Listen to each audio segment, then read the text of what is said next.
Welcome back. Sorry about that, everybody. Um, I was in the middle of lovely wife was out and about and called me on her way home saying that she was having problems with her vehicle. Wanted me to take a look at it, make sure that everything was okay so she can drive into work tomorrow. She had a meeting this evening, so it was necessary for me to look it over and make sure everything was good. That's the joys of being a wonderful husband and also a former mechanic. Hooray. I get to look those things over. No, everything was good. But let's go ahead and, get back into this and see what we see. See if there's anything that's interesting out of all of this. Where was I? I do believe that I was looking at Mr. Sam Bankman-Fried on the CNN Business is where I believe I had pulled that up from. So why don't we pull that up and we will take a look at that. There it is. There it is. So the Chief Magistrate of the Commonwealth of the Bahamas, Joanne Ferguson Prize, rolled over the court. I believe I've already gone over that. If you like, hit the like, thumbs up, a little thumbs up down there. Subscribe to the channel, and it beats the algorithms, and I might actually, hit 100 subscribers by the end of the year, which would be pretty awesome if I could do that. Next year, my plan is to, actually start streaming on a more regular schedule. Currently, the way that I've got my schedule set up is that you know, I do it whenever I actually have the time. So sorry about that. There was a wonderful, wonderful text. Gotta love it. Hmm.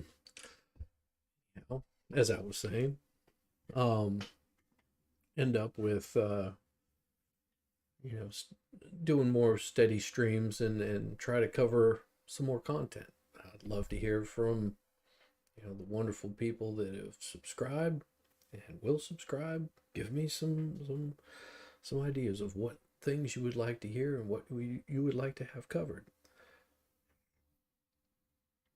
My plan is also to have, some more guests on. I think that people like Dance Biker Dance was really interesting, and I'd love to just sit down and have some longer conversations with him, and see what makes him tick. I think that he's absolutely fun. His insight is unbelievable. So there's always that open invite to him, being that he was the first subscriber on my channel, and he was kind enough to come on and just, I think we burned through, I don't know how many hours we burned through. I don't even know what his name is off the top of my head. Um, but you know, as kudos to him, I would definitely like to have him on my channel again. I'd be happy to go on his. We could sit down, have a conversation, just share tales, because that's what this is all about, having a little bit of fun and finding out about people that, interest us. And I think he's pretty interesting. I'm also going to probably start, doing a little bit more talk about different recipes that I've figured out over my multiple years of cooking that, I don't know, you might find them interesting. I've got some, I've got like a pretty kick-ass brisket chili. That one's pretty interesting. I've got fish stew that's gonna be marvelous. Um, my ribs. I don't know. I've got lots of ideas, but you tell me if you're interested in hearing about some pretty tasty food that you know pretty much can seat you through a week on a budget. So of course he was He's currently taking medication. SBF parents and a woman stood up. The judge asked if one of them could get Bankman-Fried's prescriptions at home, drugs at home. It looks like they had a little bit of a conversation about, you know, this big financial fraud, the biggest one in the history of America. Which, you know, well, they don't know our U.S. government very well because they're pretty good at taking money. It just sort of disappears too. Yeah, I won't go into that one. U.S. attorney, you can commit fraud in shorts and t-shirts in the sun. And a moment of levity and otherwise straight-laced somber. Sober. Why would they say sober? Press conference. I would have guessed that somber would have been the word I would have used. U.S. Attorney Damian Williams asked about Sam Bankman-Fried, SBF, the 30-year-old accused of orchestrating a massive fraud, not fitting the profile of a typical white-collar criminal. But extradition is going on in the Bahamas. Sweet. So, let's back this up a little bit here. And see this, I was able to pull up his, the complaint. The plaintiff, of course, being the SEC, Sam Bankman-Fried being the plaintiff, or defendant, sorry. This was filed 2/13/2022, which would have been today. Doesn't give you an exact time, but it gives you a little rundown of that. And I'll actually put that up right here. Copy. Damn it. Copy that, and I'm actually going to.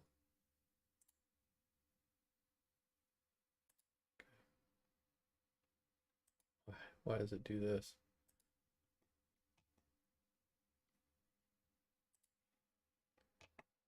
Why does it do this?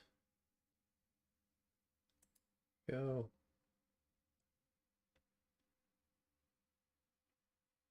Yeah, I know.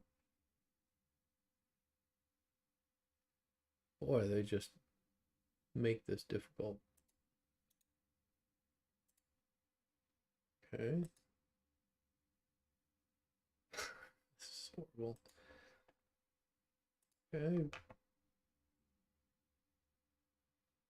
Okay, I don't see where I can close that. Sign into chat. Yeah. Okay, there we go.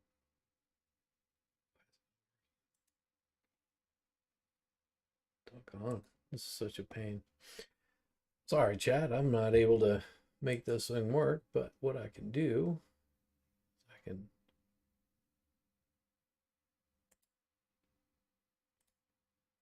maybe get this pulled up here.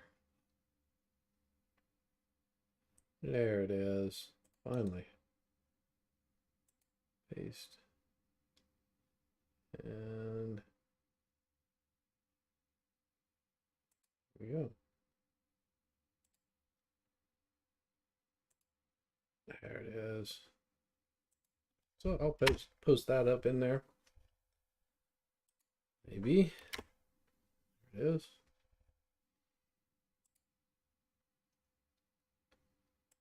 I'll pin that up there in the chat. That right there is that document I just had up, which would have been for this one right here. Man, I'm horrible at this.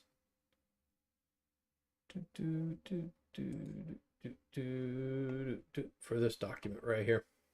So this is for the complaint that was filed today. And I'll actually come back to this if I can get through. Yeah.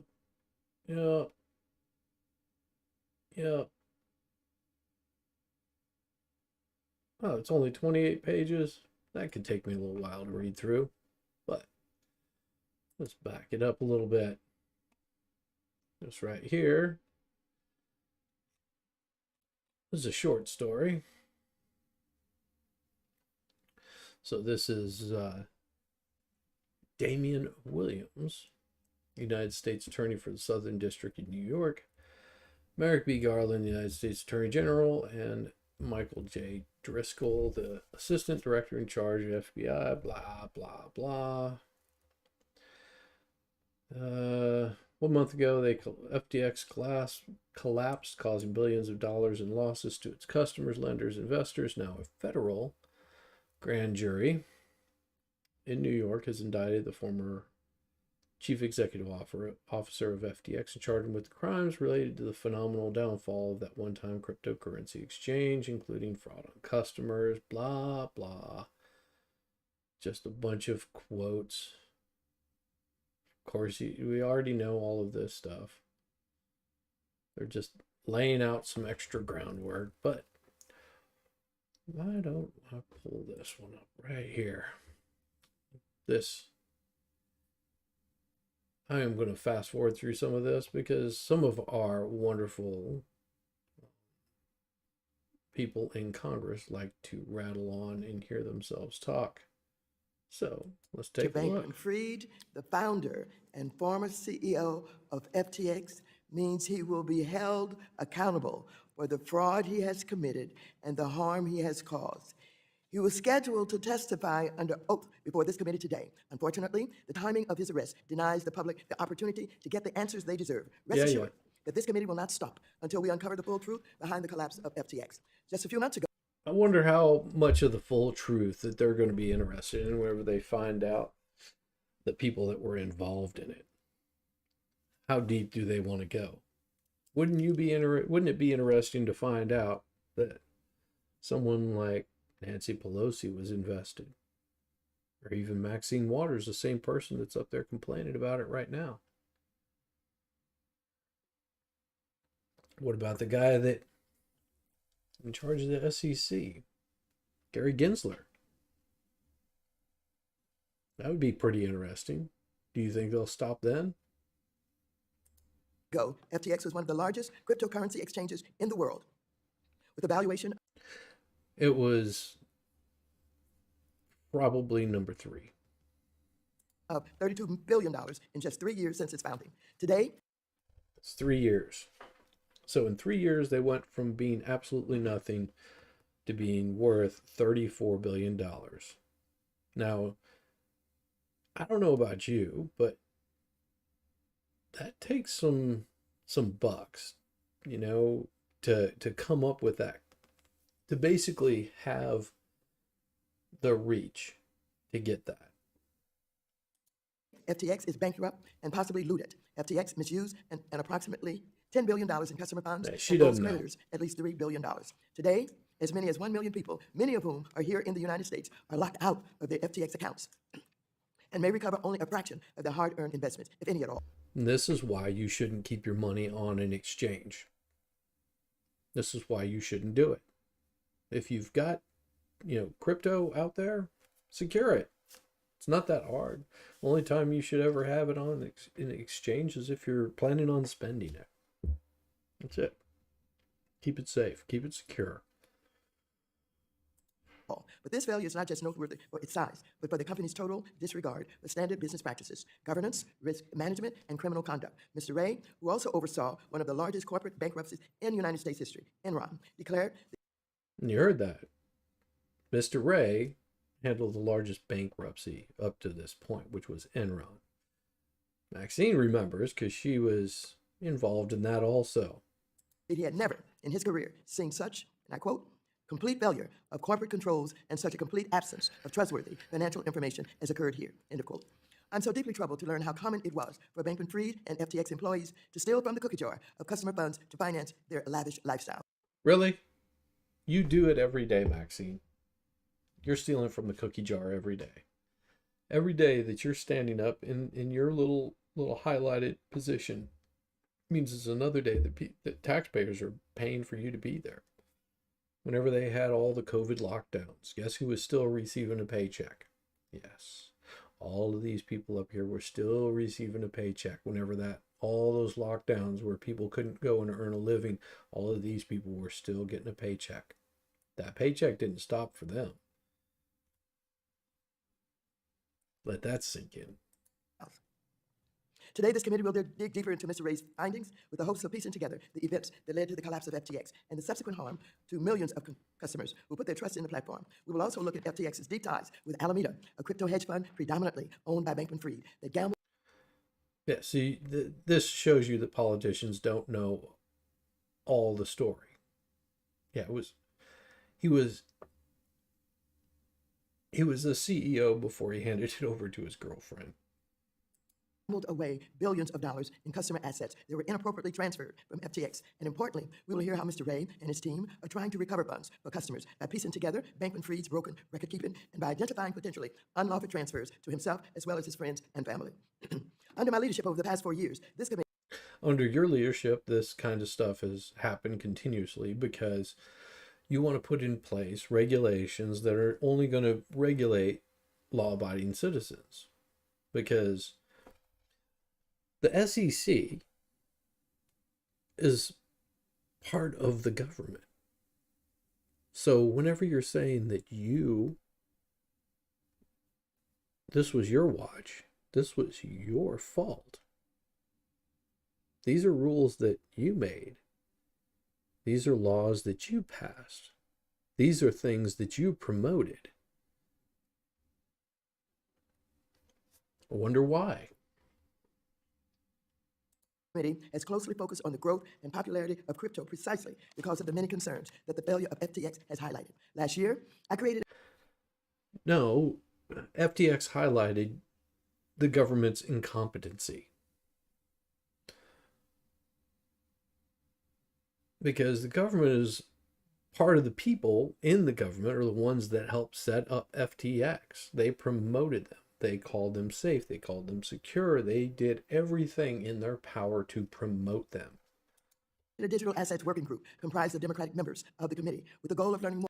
Because you can see where this is going. This kind of attitude, oh, we're going to regulate it. Only the government should have control of any sort of monetary exchange. Okay, so government wants control of that entire monetary exchange. Guess what they get? You end up with a CBDC. It's backed by the U.S. Treasury. Basically, it's money. And as we know, governments are able to print as much money as they like. And they can cut you off whenever it's digital. They can lock that up. They can freeze it. They can see exactly where you spend your money, where it goes, and whose account it's in, what you use to trade for it. There are good sides to it because all of it can be tracked, but there's also bad sides to it because everything can be tracked.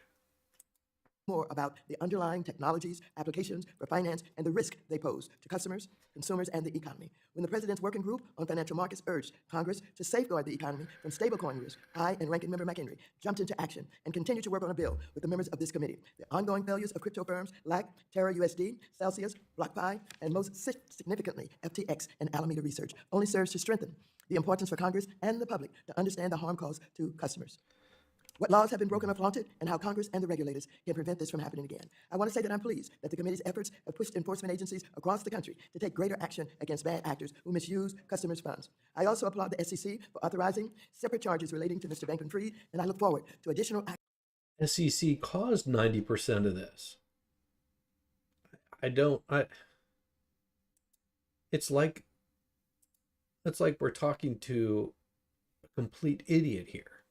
Because they caused this problem. Actions to hold him accountable and make customers more whole again. I yield back. And I now recognize the ranking member of the committee, the gentleman from North Carolina, Mr. McHenry, for 5 minutes. Thank you, Madam Chair. We've heard everything but the truth. Tweets, DMs, and interviews are no substitute for the facts. And that's why Chairwoman Waters and I worked together to get this hearing on the books, the first bipartisan hearing of this committee in the last 4 years. And we worked together to invite two witnesses. One, these people are just patting each other on the back. Oh, we've done so many wonderful, great things. Our committee has been in charge of doing all of this, and that's basically all that they're going to do is pontificate about this. I want to welcome our witness for this hearing, John J. Ray III, who is the Chief Executive Officer of XTX. So that we can mitigate to the greatest extent FTX. possible the harm suffered by so many. The FTX group's collapse appears to stem from absolute concentration of control in the hands of a small group of grossly inexperienced and unsophisticated individuals. We saw that earlier. There's this question. Well, Mr. Ray, See part 1, you'll another see. bankruptcy filing revealed that Mr. Bankman-Fried personally received a $1 billion loan from Alameda Research. In a meeting with committee staff, Mr. Bankman-Fried was unaware of the terms of the repayment, interest details, and could not confidently state who authorized the loan. He claimed that he reinvested this money into the exchange, but knowingly chose to have the loan issued to him rather than FTX to avoid directly connecting Alameda Research to FTX. Can you elaborate on any significant findings in connection with this loan? The loans that were given to Mr. Bankman-Fried were not just one loan, it was numerous loans, some of which were documented by individual promissory notes. There's no description of what the purpose of Just keep this in mind. A promissory note. It's $1. Read it. It says promissory note. the loan was. In one instance, he signed both as the issuer of the loan as well as the recipient of the loan. Go figure. But we have no information at this time as to what the purpose or the use of those funds were, and that is part of our investigation. So how much was that for? I know you're saying it's part of your investigation, but how much was that for? Tell us. At one point, he issued a loan to himself. How much was that loan for? That's more important information. Did you find any business or operational activities that the entities jointly engaged in that you would consider inappropriate or detrimental to FTX? If so, could you give us an example? Everything. Everything. Certainly, thank you. The operation of Alameda really depended, based on the way it was operated, for the use of customer funds. That's the major breakdown here. Funds from FTX.com, which was the exchange for non-U.S. citizens. Those funds were used at Alameda to make investments and other disbursements. And everybody else already seemed to know this already. I mean, this was already known. Did FTX have sufficient risk management systems and controls to appropriately monitor any leverage the business took on and the interconnections it had with businesses like, again, Alameda? It wasn't just Alameda. FTX had their hands in a lot of pockets. Some really deep pockets. Some really, really deep pockets. Some good backers, too. Some people promoting it. I don't know if you saw the little exchange with him on stage with Bill Clinton and I believe it was Thiel. Yeah. So he was connected. There were virtually no internal controls and no separateness whatsoever. Duh. With that, I'm going to call on the gentleman from North Carolina, Mr. McHenry, who is a ranking member of the committee. You're now recognized for 5 minutes. Thank you, Madam Chair. Mr. Ray, thank you for your testimony. We had your predecessor, Mr. Sam Bankman-Fried, before this committee a year ago. And given where we are, can we just start from the beginning? You have in your declarations some clear outlines, but I want to make sure we have this in the record. There are different groups of businesses under the FTX platform or umbrella. Your declarations separate the businesses into 4 silos. We describe that. This is interesting, but it's almost like these guys are asking questions that they already know the answers to. They're just asking him because he's already stated all of this stuff publicly.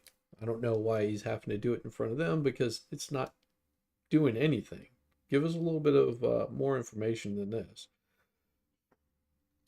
Yes, for structural purposes and just for ease of presentation, we tried to take the over 100 entities and we put those in 4 silos. You heard that, right? Let me back that up just so you have an idea of what he just said. The FTX platform or umbrella. Your declarations separate the businesses into 4 silos. We describe that. Yes, for structural purposes and just for ease of presentation, we tried to take the over 100 entities and we put those in 4 silos. Over 100. Over 100 entities. To demystify that, it's very simple. There was a U.S. silo, which was the FTX U.S. exchange for U.S. investors. There was an international exchange called FTX.com, again for non-U.S. Persons that invested in crypto. There was Alameda, which is purely a crypto hedge fund, which made other investments, venture capital type investments. Then there's a fourth entity, which was purely investments. And although our investigation is not complete, those investments were most likely made with either Alameda money or money that originally came from FTX.com. But that fourth silo is just purely investments. And who owned those 4 silos? All those entities were owned or controlled by Sam Bankman-Fried. Okay. And so can you describe the differences between the FTX.com and FTX US silos? Yeah.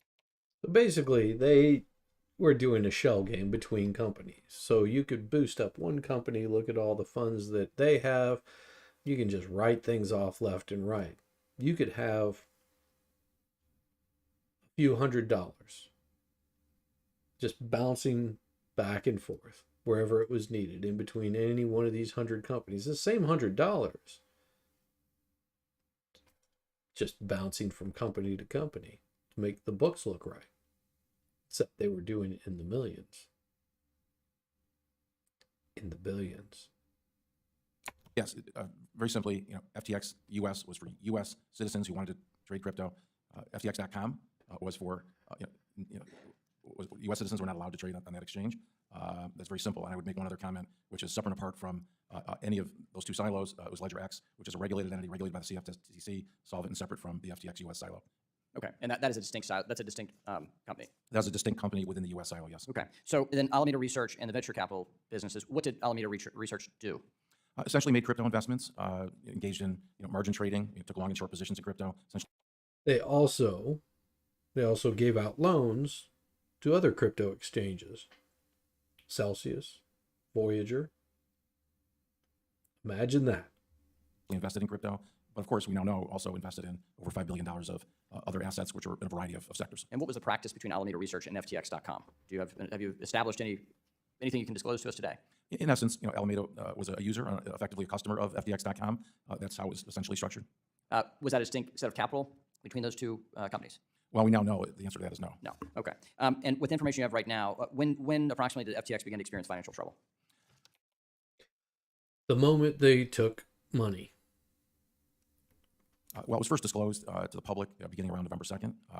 But when this began was months, if not earlier years. Our investigation is continuing. But this is not something that happened overnight or in the context of a week. Okay. So you had the distinction between FTX US, FTX.com, Alameda Research. What was the relationship between FTX.com and FTX US? Was there a distinction between the 2? There was a public distinction between the 2. What we're seeing, though, is that the crypto assets for both FTX.com and for FTX US were housed in the same database. It's called the AWS system, which is just an acronym for Amazon Web Services. It was all housed in the same web format. And is that distinct from Alameda's assets? Yes, it is. Okay. So in your testimony, you said that there's, quote, an absence of independent governance throughout the FTX group, end quote. Yet Mr. Bankman-Fried has said that, quote, he wasn't running Alameda or making decisions on the Alameda side, end quote. Is this an accurate statement by Mr. I assume you're going to say your statement's accurate. Is Mr. Bankman-Fried's statement accurate? I don't know the basis for his comment. I will note that he owned 90% of Alameda. 90%. Good to know. So, but you've seen no distinction in governance between the 2? Oh, absolutely not. There's no distinction whatsoever. The owners of the company could really run free reign across all 4 silos. Thank you for testimony. The gentlewoman from New York, Mrs. Velasquez, who is also the chair of the House Committee on Small Business, is now recognized for 5 minutes. Good morning, Mr. Ray. You have had a long career working on several high-profile bankruptcies, most notably the Enron debacle. Mr. Ray, you were recently quoted in the New York Times as saying you have never seen such a complete failure of corporate control, and the level of dysfunction was the worst you have ever seen. Can you expand on these statements and what you have seen since taking over as CEO to make such a remark? Read his report. Yes, thank you. That comment went to really one thing that we found, which every case is different. The challenges of every case is different. The issue here that I was speaking to is I've just never seen an utter lack of record keeping. Absolutely no internal controls whatsoever. And of course, this case is then made difficult in that context when you're dealing with technology. No record keeping. So he doesn't know where the bodies are buried. I didn't really pay attention. I just buried so many bodies. Mr. Ray, a number of debtors in the FTX group are located in offshore jurisdictions. Will this complicate the efforts to retrieve the assets of those debtors? If so, why? No. It's not difficult because you can track where those assets went to. If it's all still crypto, you can track where every single exchange of crypto went to. All you have to do is track it. It shows you exactly where, what was sent to, when it was sent, and how it was sent. Like, if I sent 1,000,000 Bitcoins to an exchange, there's a record of that transaction on the exchange. If I put it into a cold wallet, there's a record of it going into that cold wallet. It shows what every single transaction that happens. Every single one. No, I don't think it was complicated at all. The various jurisdictions historically in bankruptcy, and I've been in a number of cross-border situations, the jurisdictions will cooperate with each other. The regulators in all these jurisdictions, I think, realize that everyone's there for a common purpose to protect the victims and recover assets for the victims of these situations. How much have you been able to secure, and where are most of these assets located?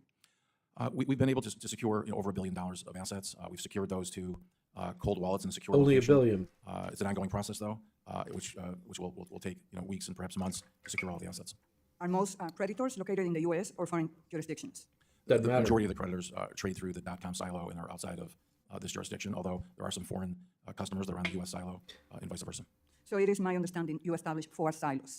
Can you explain why you believe establishing these silos and taking this approach will maximize asset recovery for creditors? And do you think this approach could help determine what happened? Because you can trace where everything went in crypto. It's not like a bank transfer. It becomes almost impossible to launder crypto. You can see where it goes. Happened to the $1 billion that is gone missing? Yes. So one of the reasons why we set up the silos the way we did was to first focus on the FTX silo for the U.S. So relatively smaller trading volume, fewer users. It's truly meant to be for the U.S. customers. The .com silo was really for non-U.S. customers, so it was a logical reason why we separated those two out.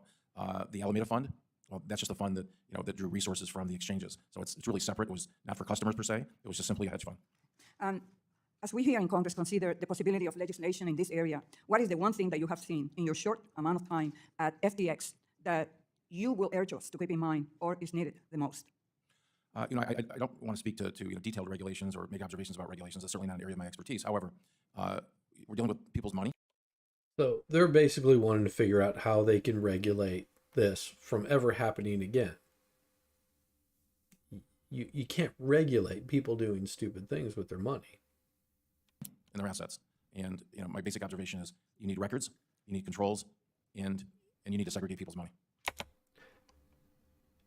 That's every single crypto transfer has a record. Of course, if you don't deal in crypto, you have no idea that every crypto transfer has a record of the transfer. Somewhere on the blockchain is a record of it. Thank you. That's simple. Thank you. Madam Chair, I yield back. The gentlewoman from Missouri, Mrs. Wagner, is now recognized for 5 minutes. Hi, thank you, Madam Chairwoman. I thank you, Mr. Ray, for being here for the work that you're doing. Mr. Ray, you have compared FTX as worse than Enron. Can you please elaborate on some of the specific ways FTX is worse than one of the largest corporate frauds in history? He already did that. Ugh. The FTX group is unusual in the sense that I've done probably a dozen large scale bankruptcies over my career, including Enron, of course. Every one of those entities had some financial problem or another. They have some characteristics that are in common. This one is unusual, and it's unusual in the sense that literally there's no record keeping whatsoever. It's in the absence of record keeping. Employees would communicate invoicing and expenses on Slack, which is essentially a way of communicating for chat rooms. They use QuickBooks, a multi-billion-dollar company using QuickBooks. QuickBooks? QuickBooks. Nothing against QuickBooks, it's a very nice tool, just not for a multi-billion-dollar company. There's no independent board, right? We had one person really controlling this. That's not true. You can do books on QuickBooks. It's basically a ledger, but so is a blockchain. No independent board. That's highly unusual. Yes. For a multi-billion-dollar company, that is very unusual. This company this is. And it's made all more complex because we're not dealing with widgets or or something that's tangible. We're dealing with crypto. And You're dealing with digital money, basically. Digital dollars. Some of them have usefulness. Some of them are governance tokens, some of them are meme coins. It's no different than a pet rock, except a pet rock that you can never pet. You can just look at it through the digital spaces. That's it. And the technological issues are made worse when you're dealing with an asset such as crypto. Mr. Ray, Mr. Bankman-Fried has apologized. I'll subquote here, for mistakes. Yeah, that's, of course he did. Why wouldn't you? Especially whenever you've got, look at some of my previous ones where he did a little interview, and you can see him looking off as somebody's feeding him the answers, because he's not capable of answering a lot of those questions without looking like a complete douche, which is what he is. He has made. Based on your review, is there a way to know if the transfer of FTX customer funds to Alameda Research was done by mistake? I don't find any such statements to be credible. Reports suggest that FTX.com transferred more than half of its customer funds, roughly $10 billion, to Alameda Research. Is that accurate, sir? Our work is not done. We don't have exact numbers for you today, but I will say it's several $billion in that range. So we know that the size of the harm was significant. You also have to remember that a lot of your funds are still locked up in FTX. And until the bankruptcy is over, you're not going to be able to touch those. It could be years, many, many years before that happens. All you have to do is look at Mt. Gox. That's a perfect example. Just read a little bit about Mt. Gox if you want to find out about this.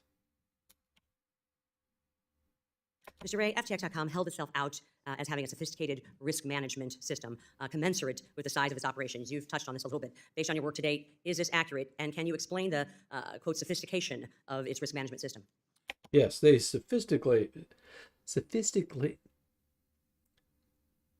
they pretty easily stole a bunch of people's money. You don't have to be sophisticated to do that. I can say that's absolutely false. There was no sophistication whatsoever. There was an absence of any management. Mr. Bankman-Fried. Wait until you hear about the crystal meth sex parties. Those were fun. Part E. Has been able to confuse interviewers by talking in circles around the multiple business activities of FTX.com. Mr. Ray, would you break down for us the different business, quote, activities of FTX.com? Much Steal money, loan stolen money, steal some more money, purchase this with your money.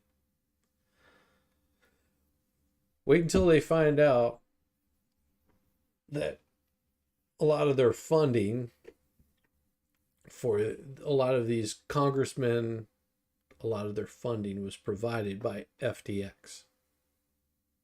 Do you think they'll give that money back? Do you think the DNC will give money back? Do you think Nancy Pelosi will give money back that was spent using hardworking people's money? Do you think they'll give that back? You ever think, whenever they start tracing this, and they start tracing it back to people that were using millions of dollars to invest in policies that they were creating, do you think you'll ever see any of that back? I doubt it. as I described, essentially they had two exchanges, allowed users to trade crypto, and then there was the hedge fund. It's as simple as that. The users were allowed to make a variety of investments. They had a more expansive ability to trade crypto if you were a non-US citizen on the .com exchange. But I know it's been described publicly as very complex, and it is to some extent. But essentially, you had two exchanges and you had a hedge fund. Inside both the US silo, as I've mentioned, and inside the silos for .com, there were regulated entities. We have regulated entities there. For example, in Japan, they're solvent. We had regulated entity LedgerX that was solvent. Those are sort of distinct from the other basic operations that we had, which was the two exchanges. I thank you, Mr. Ray. And Madam Chairwoman, I'd like to submit an op-ed for the record describing an existing SEC rule that could have prevented customer assets from being misused. And I appreciate my constituent, Ron Kruszewski, President. Okay. So it sounds to me like she's trying to promote Ron there. And yes, there's an SEC rule, but Gary Gensler never enforced it. CEO of Stifel Nicholas, for his thoughtful comments. I associate myself with those, and I'd like this entered for the record. I thank you, and I yield back. Thank you very much. But that's only an op-ed. Why don't you find something that's not an opinion? and enter that in. Like maybe facts. The gentleman from California, Mr. Sherman, who is also the chair of the Subcommittee on Investor Protection, Entrepreneurship, and Capital Markets, is now recognized for 5 minutes. For 5 years, I've been trying to ban American investments in crypto. I'm the only member of the House to get an F from the only crypto-promoting organization that rates members of Congress. My fear is that we'll view Sam Bankman-Fried as just one big snake in a crypto Garden of Eden. The fact is, crypto is a garden of snakes. Now, from the Now, Mr. Sherman, why don't we look at how much he got? Dig into him, see how much money he got from FTX or from backers of FTX. outside, crypto just looks like a non-fungible token, an electronic pet rock for the 21st century, something See what I mean? that might be good to invest in even though it has no apparent value because you might get somebody else to buy from you for even more. But in reality, the hope of crypto is to be a currency, to compete with the US dollar, and to Good Lord, man. Chill. Stop spitting in your mic. announce its advantage over the US dollar in that competition. It puts the advantage right in the name. Crypto, hidden currency. Well, what is there a big market for that? Is there a big advantage that crypto has over the US dollar if it actually became a currency, which it's not yet? Well, there are drug dealers, human traffickers, sanctions evaders who will find that to be a good feature. And as Sam Bankman-Fried would tell you, there's a hell of a market for bankruptcy court evasion. But the big market is tax evasion. Okay. I don't know if this guy actually knows that he's talking out of two sides of his mouth. Because everything can be traced on the blockchain. You can see where it goes, who spends it, who uses it, where it goes. This is one of the reasons why within the next few years, you're probably going to see CBDCs, and this will probably be one of the same people that tries to promote those CBDCs, because it's going to be traceable by the government to trace where everything is being spent. He's lying to you right now. He's telling you things that are not true. What that man right there is saying, what he is saying is wrong. It's false.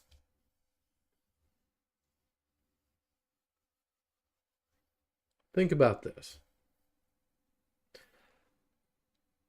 He's trying to say that the controls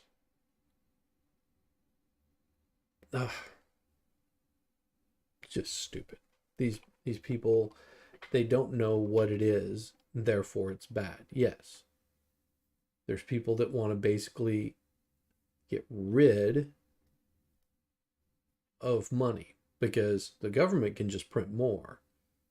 That's why we're in the bad economic times that we're in currently, is because they're printing money that they're basically writing a check that their ass can't cash. That's what it is. And it makes me very suspicious, thinking that more than likely Sam Bankman-Fried is just a fall guy. That's all. Just nothing but a fall guy. I know there are some on the other side who cheer every time a billionaire escapes taxes. That's not what it's about. It's not about escaping taxes. It's not about money laundering, because if you look, there's more money laundering that goes on with actual cash, like dollars. The other announced purpose of crypto is to compete with the US dollar as a world reserve currency, thereby enriching the corporate billionaire bros and take. No, it doesn't. It doesn't enrich the billionaire bros at all. How can it enrich them if they don't have any money in the first place? Sure, they hold some digital currency. Some of those are actually governance.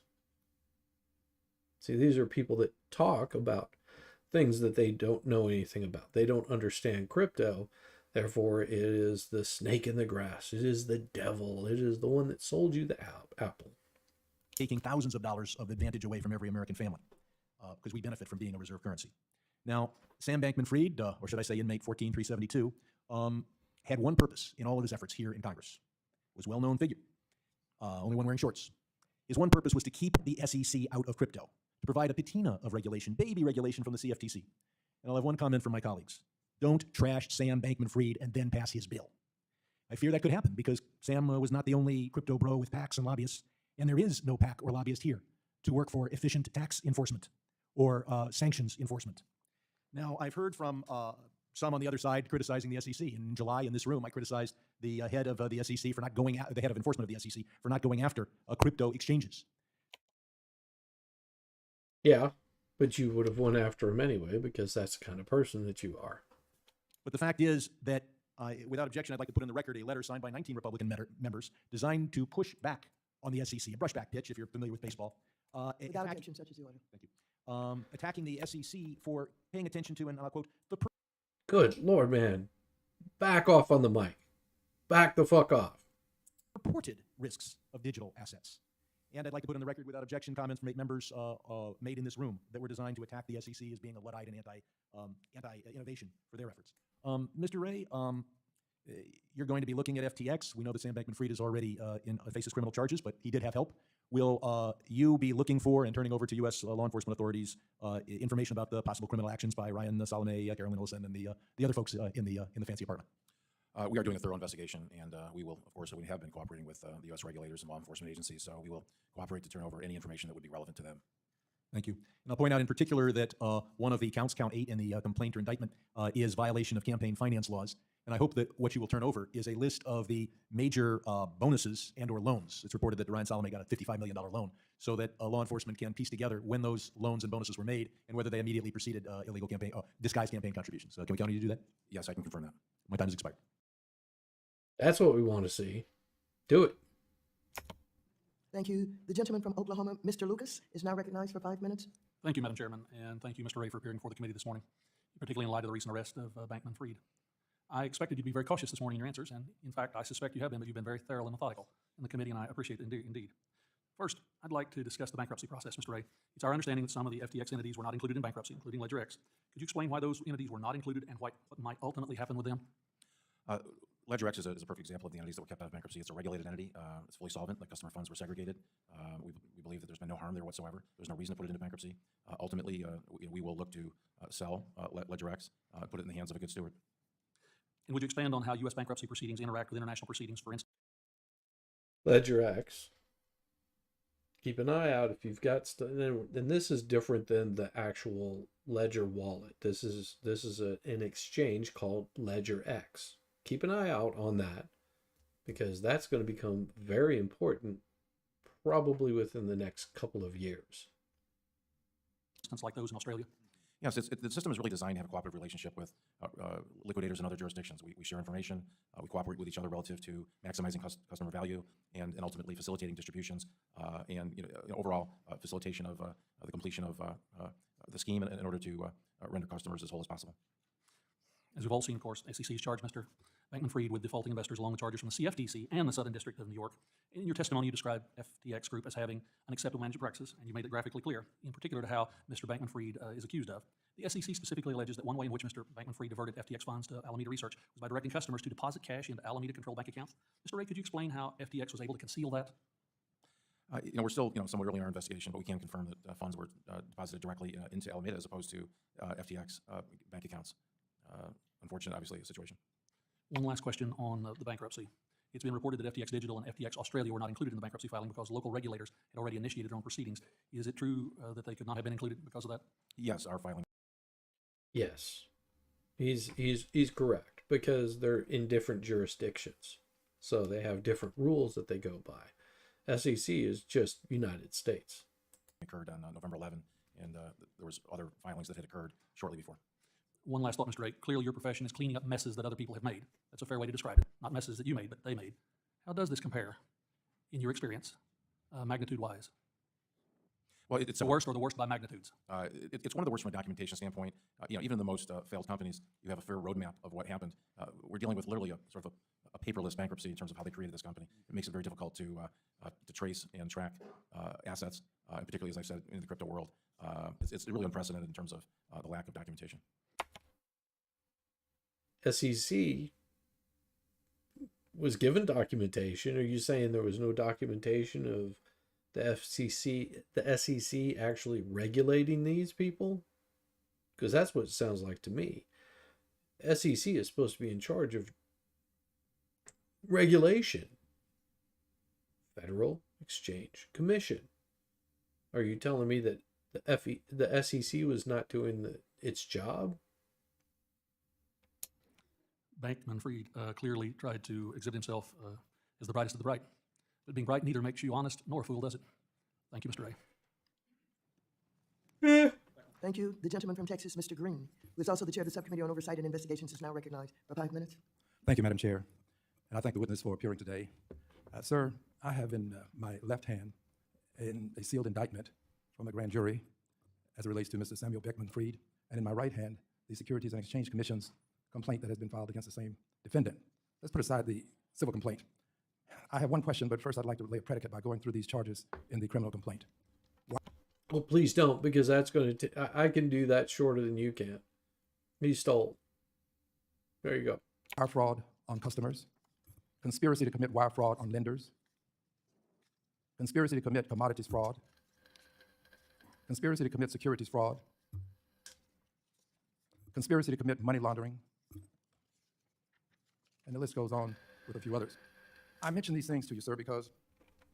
Yeah, and if he can... If he pulls every single one of those charges consecutively, it'd be 115 years. And people just want to get their money back. That's all. I'm good. Dr. King reminded us that nothing in all the world... Dr. King has nothing to do with a thief. Just saying. You act like he's some sort of prophet. ...is more dangerous than sincere ignorance and conscientious stupidity. This is something this guy really needs to take to heart. He really needs to take it to heart, because he's got plenty of ignorance and complete stupidity. Mr. Bankman-Fried has pretty much indicated that he just made a big mistake, that he was doing the best that he could to be a servant and a great service to humankind. And I'll you also were mention this, he did promoting him attend earlier. Canada USA Math Camp, a summer program for mathematically talented high school students. He also has a degree from MIT, 2014, bachelor's degree in physics with a minor in mathematics. Is all of this just one big mistake that was made by this gentleman, sir, as No. you see it, based upon what you've seen so far? It looks to me like there may be some malfeasance here. We're certainly, investigating everything that happened relative to these circumstances. At this stage, we're trying not to, lay judgment or put labels on actions. We're focused on, accumulating and maximizing the assets for the victims. That's our number one priority. Yeah. In doing so, we will also investigate potential causes of actions to maximize value. And that does require us to get into the underlying facts and motivations and what happened. So we fully expect to explore that. Thank you. Would you consider this to be sincere ignorance? Again, I don't want to put labels on it. Obviously, there's been failure here of a massive proportion. Ultimately, I think others will judge him by his actions. I find it difficult to believe that we're dealing with conscientious stupidity. It seems to me that you'd have to be rather talented to do all of these things to the extent that they were done, and do them successfully for as long as he was able to accomplish these things. He did it for a very short period of time. They just don't emanate from ignorance and stupidity. And a lot of people have been hurt. And aside from the civil actions, I think that we have to send a message to the others who would take advantage of people that this is not going to be tolerated. Come on, dude. Get off your fucking high horse. You were getting paid by these people. You were receiving funds through campaign donations from the same people that now you're saying, oh, these people were ripping off other people. You're just as crooked as they are. Why don't you show where your funds came from? And I thank you for what you've done. You've been very direct. I read your testimony. And based upon your testimony, it just seems to me that we have more than sincere ignorance and conscientious stupidity. I yield back the balance of my time. Thank you. The gentleman from Thank Texas, God. Mr. Sessions. Madam Chairman, thank you very much. Mr. Ray, thank you very much for being here. I think each of our members have been sincere in saying thank you for your professionalism and adding this to your career of other restructuring that you have not only experience in, but bringing to bear. I've got several questions, and perhaps you can answer them, which would help me. At its best, the largest point of investor exposure by an American investor, what amount of money do you think that was held in FTX? I'm not in a position really to give you individual numbers at this point. Which is pretty wise on his part. You're not supposed to do that. And we do know with the U.S., there's hundreds of millions of dollars that were at stake. And of course, on the .com, which is the international exchange, that's in the billions of dollars. There's One of the difficulties we have is that there's millions of accounts. Some of those accounts, could be by multiple users. So we're in the process of really analyzing how those accounts roll up to individual customers. Are you aware of the SEC at any point asking questions, coming to visit, providing paperwork about these hundreds of millions or billions of dollars that drew some attention from the SEC about this American investment, or what I would say exposure? No, the SEC didn't get their attention drawn to it. They were actually helping out in this. I'm not, but you have to recognize that I parachuted in on November 11th, so I have no history with the company whatsoever. So you do not know about any questions, interaction. Have you heard about whether there was an attempt to avoid any of this? Was any of it ever discussed by any of the people that you have gained information from? That's what he just said. Thank you. Do you have an idea about Come up the with some better value of question assets sessions. that was lent to FTX, by FTX or Alameda to Mr. Bankman-Fried, the amount of money that they loaned him? Well, we know that the size of the loss, measured essentially, at this period of time is several $1 billion, but you have to remember that asset values fluctuate. So how much the value assets are worth at the time that they may have been transferred to FTX.com may be a different number than the loss as of any particular date. We do, of course, know that we have several $1 billion of losses, and we know that there was billions of dollars lent out, billions of dollars of other investments, so that we essentially have a roadmap to figure that out. The roadmap that you're speaking about, in your past, I don't claim you necessarily know it now, were IRS forms that were filled out by the company, were they properly filled out? Have you looked at those to see that they were complying with the IRS law? We are looking into that very thing. We've hired Ernst & Young. They are taking a comprehensive review. They're going backwards and starting with the earlier years. We're reviewing the return that was filed in 2020, 2021, and of course, they're looking at all the transactions within 2022. So that review is ongoing, and we certainly will look at that in detail.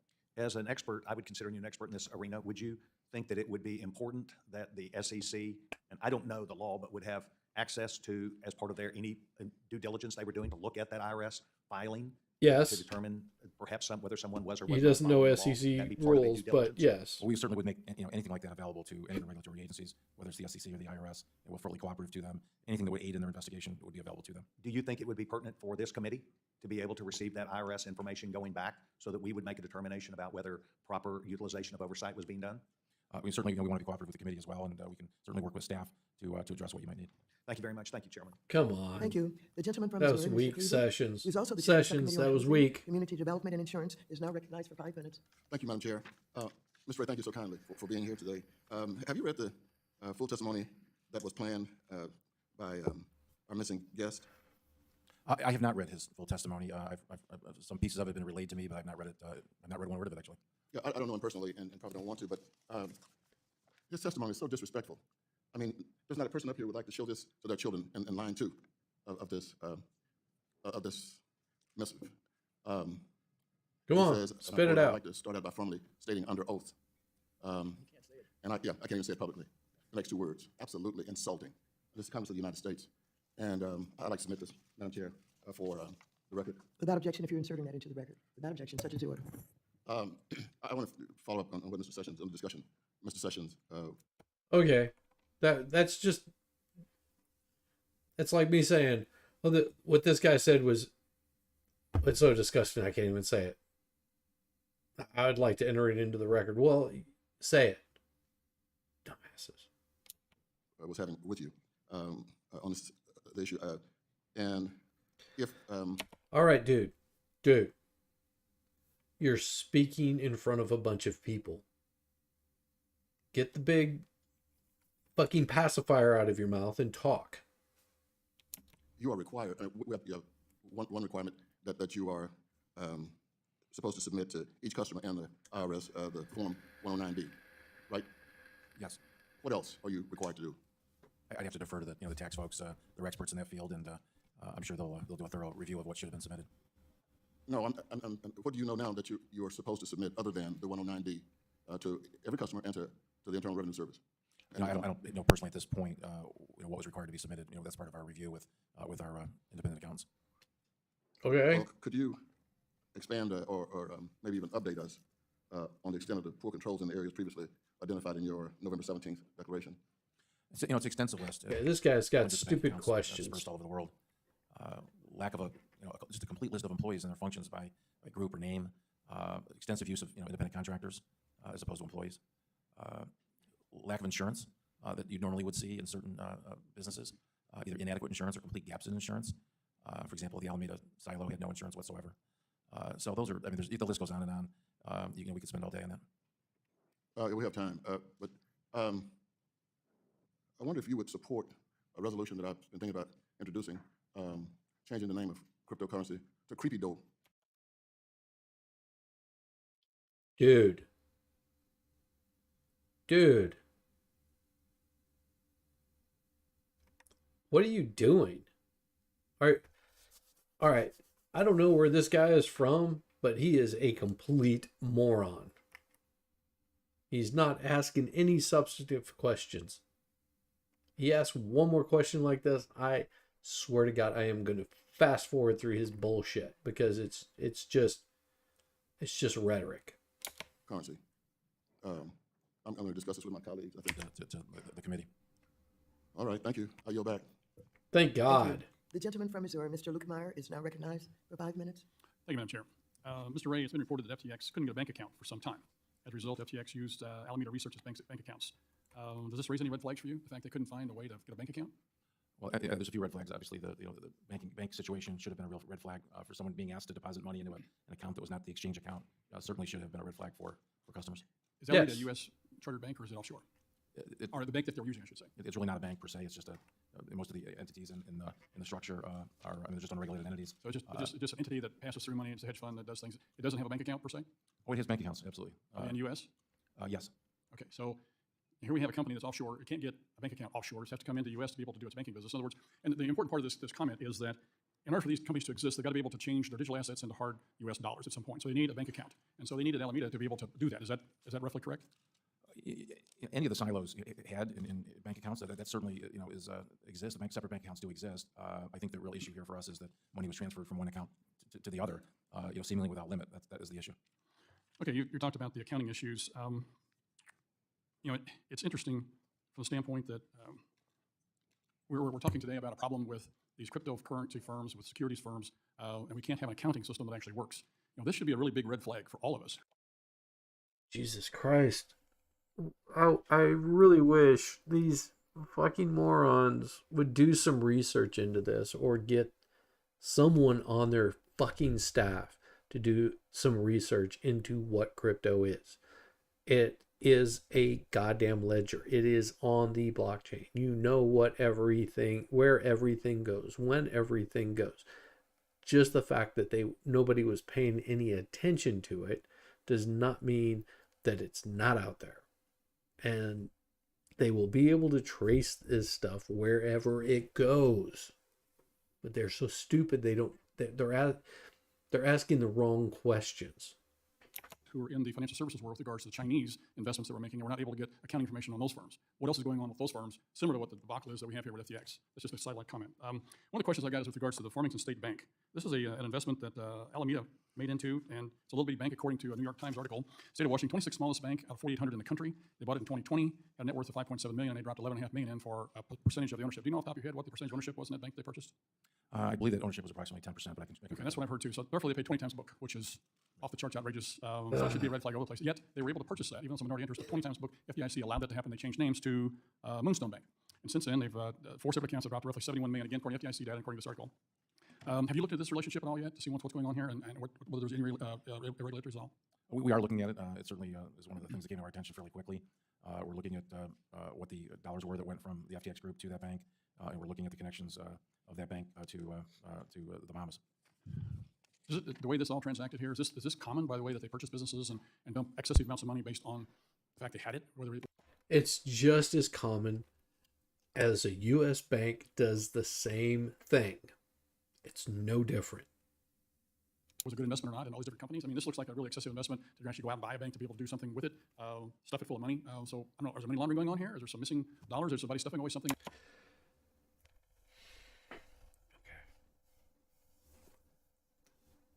There is a big difference between money laundering and laundering crypto.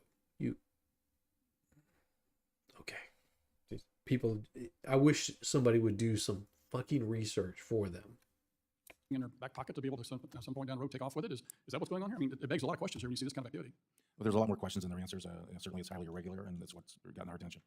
Well, I thank you for your comments this morning, and it's concerning when you see this sort of lack of accounting, and you see somebody dealing in this sort of level of money, and there's lots of different companies where money shifts back and forth, and you wonder by living offshore in the Bahamas if there's not some faraway bank account that's being stuffed with money we'll never ever find.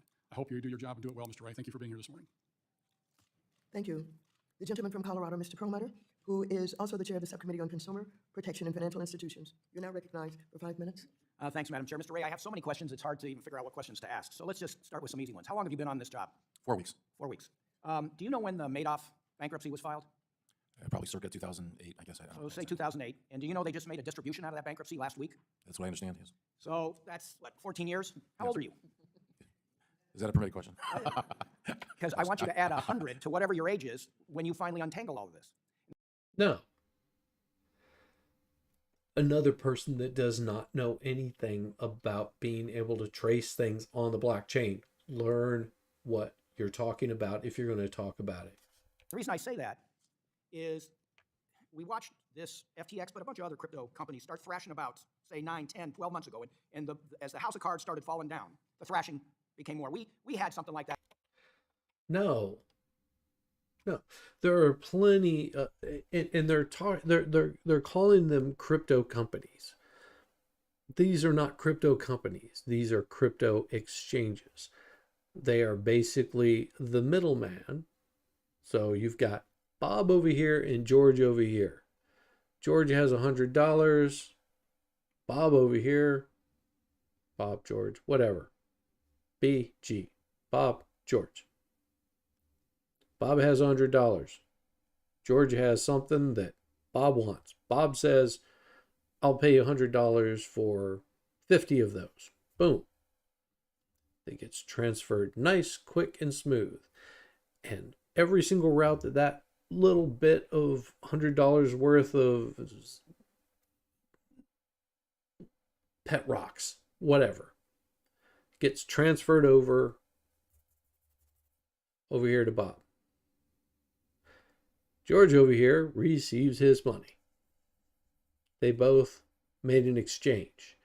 The guy in between is the one that facilitates that.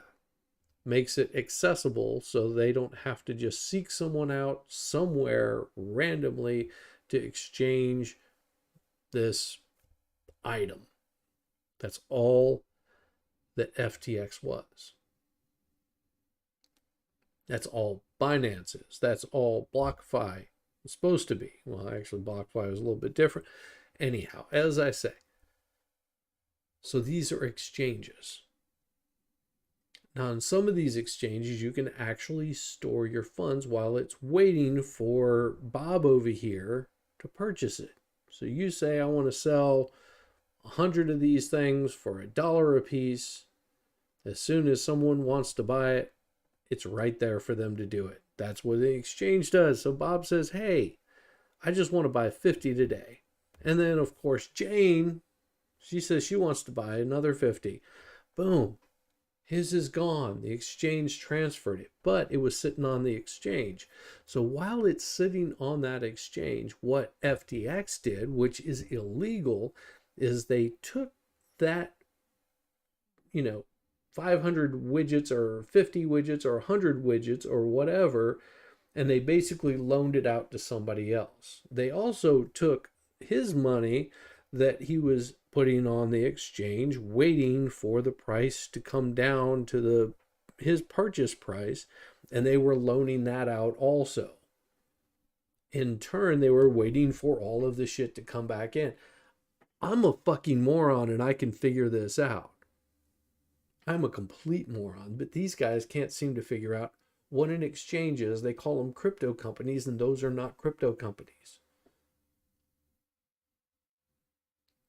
That's it. Sorry. In Colorado back in the 80s when the savings and loans were failing, and everybody was sort of trading their funny money. We called it trading cats for dogs to hide lousy loans, to not show the failures of those particular banks.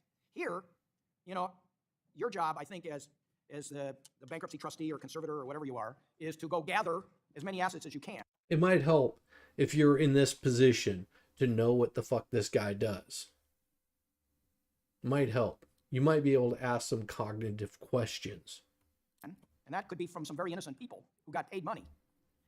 to then spread it out equally among who you think the real creditors are, or, I mean, is that sort of a fair statement? It's a general statement, but it's not far off. Well, because we on this committee, and a number of us had to deal with the Madoff stuff, you know, one of the things you're going to face is some guy say, I'm more innocent than that guy. You know, I should get to keep my money, even though I got paid yesterday, but I'm an innocent guy. You're going to be dealing with so many preferences, so many fraudulent transfers. I mean, have you any idea what the total money in and the total money out of FTX was?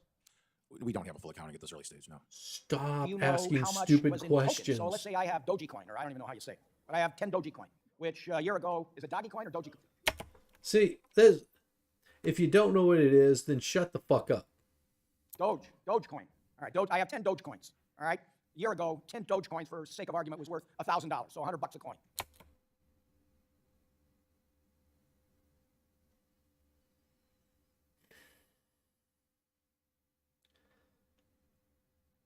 Dogecoin has never even hit $1. Shows you how stupid these people are. Your analogy falls flat. Falls as flat as a 2-year-old child. Flat. Horrible. Gross. You're stupid. I put that in there. But Dogecoin today is worth, like, I don't know what, say not nearly that much. No. Never has been. I mean, how are you going to evaluate that as to what I should get out of the bankruptcy? You're stupid. Okay. Let me explain really quickly. 1 million Dogecoin is worth 1 million Dogecoin. 1 million Bitcoin is worth 1 million Bitcoin. That's not hard to figure out.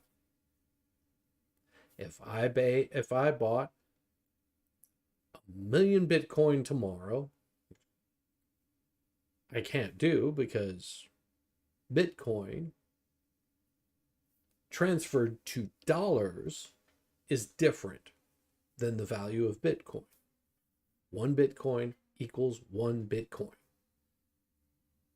1 Dogecoin equals 1 Dogecoin. 1 Bitcoin has more value than 1 Dogecoin. I would, if, for example, let me just put this into simple terms. If 1 Dogecoin is worth 0.000001, and I'm not really good at math, but it would take a lot more of those Dogecoin to buy 1 Bitcoin that is worth $17,000. That's what they don't understand. So if my 1 Bitcoin is worth 0.0001, I have to use a bunch of those Dogecoins to purchase $1.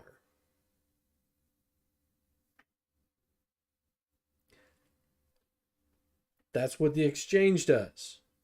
It exchanges that Bitcoin for $1. And in return, it exchanges that dollar for a Dogecoin.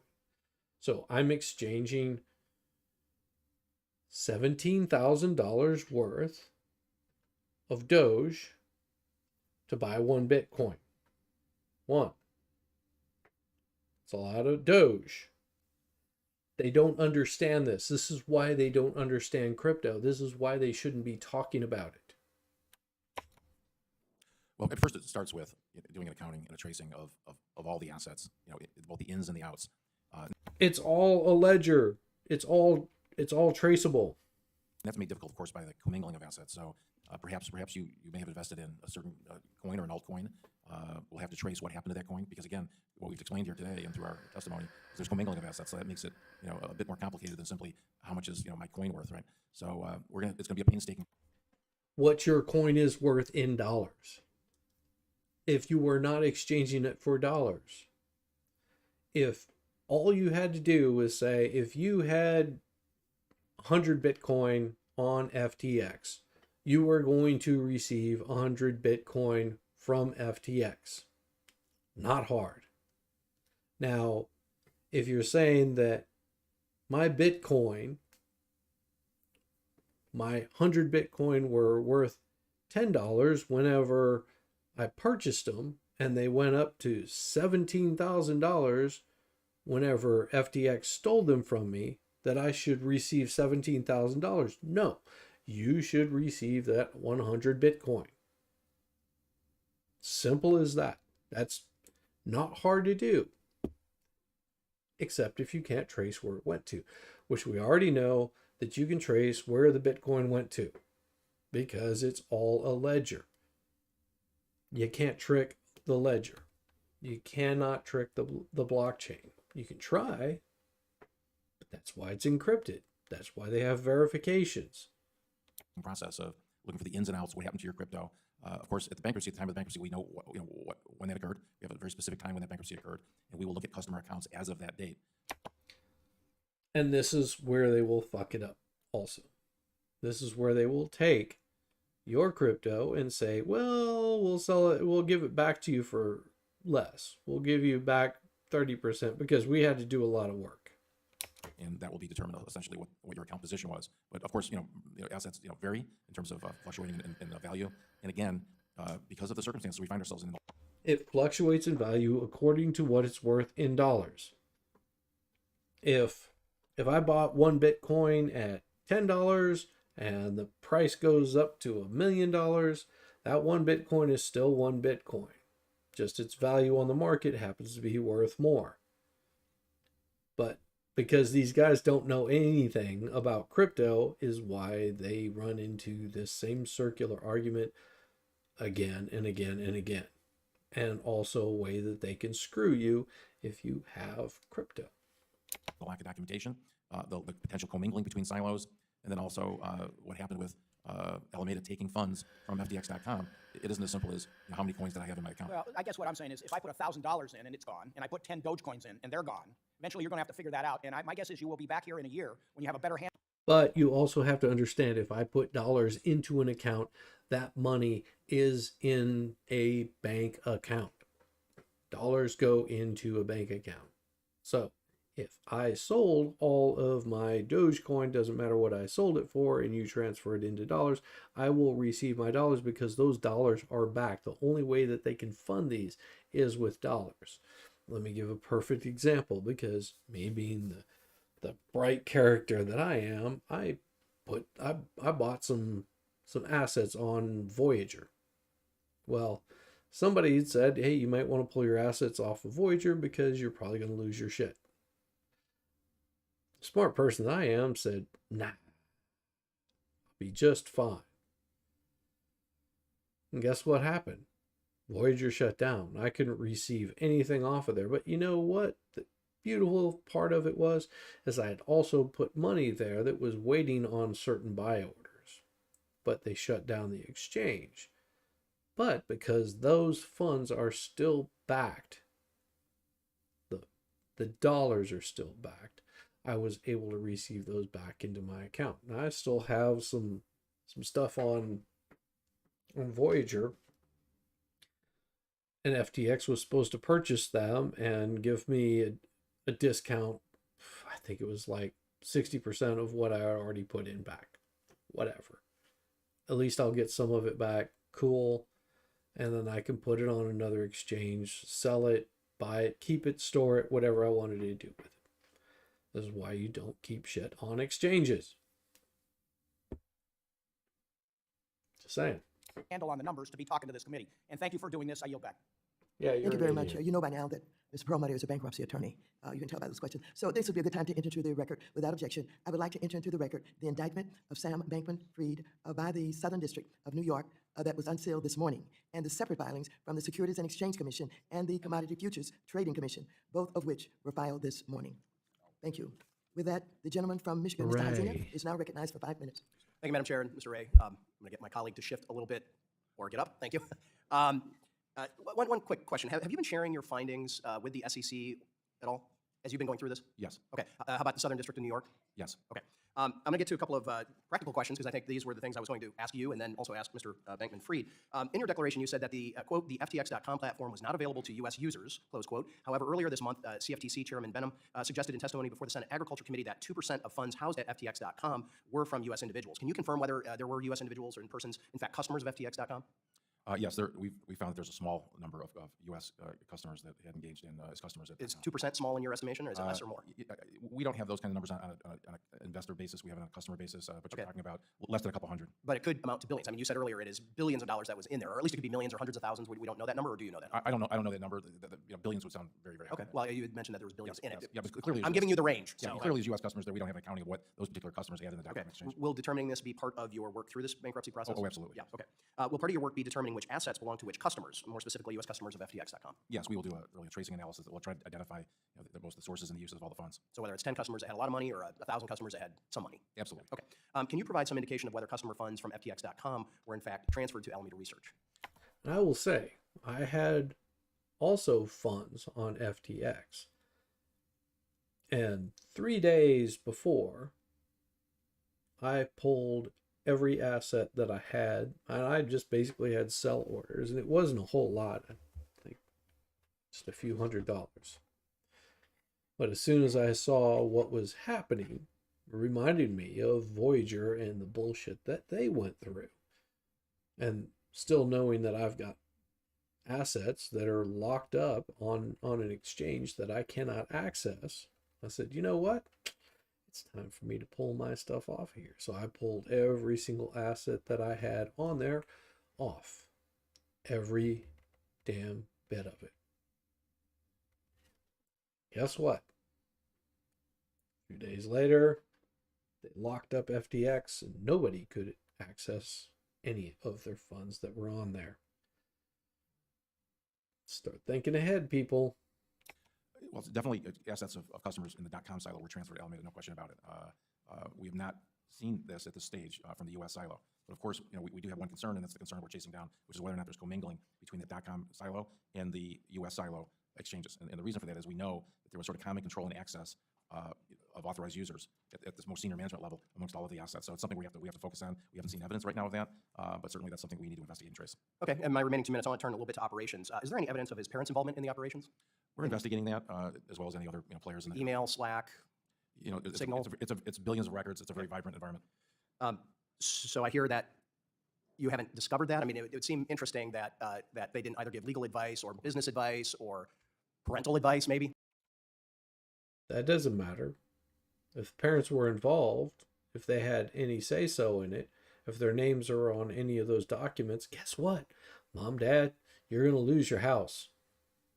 You might want to go buy a nice little place somewhere in Jersey.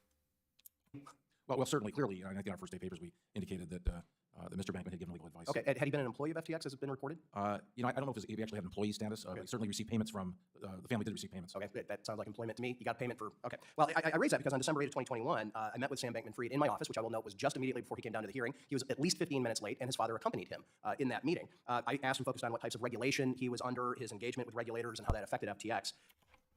Sounds to me like this guy was meeting with Sam Bankman-Fried. Wonder how much funding he got. But it seems to me that there's a lot more to uncover here. Certainly, Mr. Bankman-Fried has let's say, wooed many in New York, Silicon Valley, around the world. Yes, certainly here in D.C. He was, they loved everything. Everybody loved the exciting idea of a politically progressive, smart entrepreneur who was going to reimagine capitalism. Wasn't politically progressive. Oh, what does that mean? Politically progressive. It's a head scratcher. How much did he give you? How much did he fund you? And I bet you're a little salty now that you're not going to receive those funds. And change the world, feeling better about themselves, all while making them gobs of money. And I'm glad to see it's finally unraveled. So my time is up, and I yield back. Yeah, Thank you. I'm sure you are. The gentlewoman from Ohio, Mrs. Beatty, who is also the chair of the subcommittee on diversity and inclusion, is now recognized for 5 minutes. Oh, God. First of all, let me just say thank you to Chairwoman Waters and our ranking member, and certainly to you, Mr. Ray. We have heard a lot. A lot of this has been difficult to digest, primarily because of what has Primarily because you don't know anything about crypto. happened to so many people and so much money involved. Mr. Ray, you mentioned in your testimony that one of your primary goals is to limit to the greatest extent possible the harm suffered by FTX customers. Hundreds and hundreds of $1 million have been removed from crypto wallets, and in its estimates that about 1 million people have. No, you cannot remove funds from my crypto wallet. This shows you don't know anything about crypto. I have money in a safe, secure wallet. You cannot touch it. It will stay there as long as I keep it there. You cannot touch it. Nobody can pull that money out except for me. I am the only one that is able to do that exchange. You're an idiot, woman. Shut up. Have money frozen in the exchange. Can you? Difference in exchange. There is a difference in exchange and a cold wallet. Oh, she muted herself. The likely those funds back. And if you can't answer that question, I have the information. Ms. Beatty, would you repeat the question? You were interrupted for a minute or so there. No, she's boomering it. I do the same thing. Oh, I am sorry. I am at home recovering, so I hope sorry about any connection. She's recovering, like what? From alcohol? Well, hey, here's to you, Miss Beatty. Because if you're recovering, I am not. Cheers to you. Basically, hundreds of dollars have been removed from crypto wallets. Hundreds of dollars. And it's estimated that about 1 million people have money frozen in their exchange. There's a difference in an exchange and a wallet. Can I just grab you by your ears and shake you because you're so stupid? Can you tell us how many users have lost money and when will they get their money back?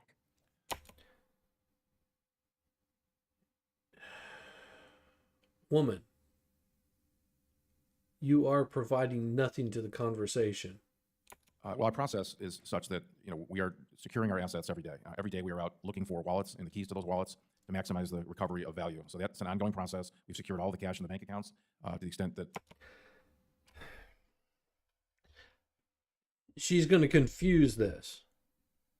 And he's trying to do the best he can with the stupid question that she asked.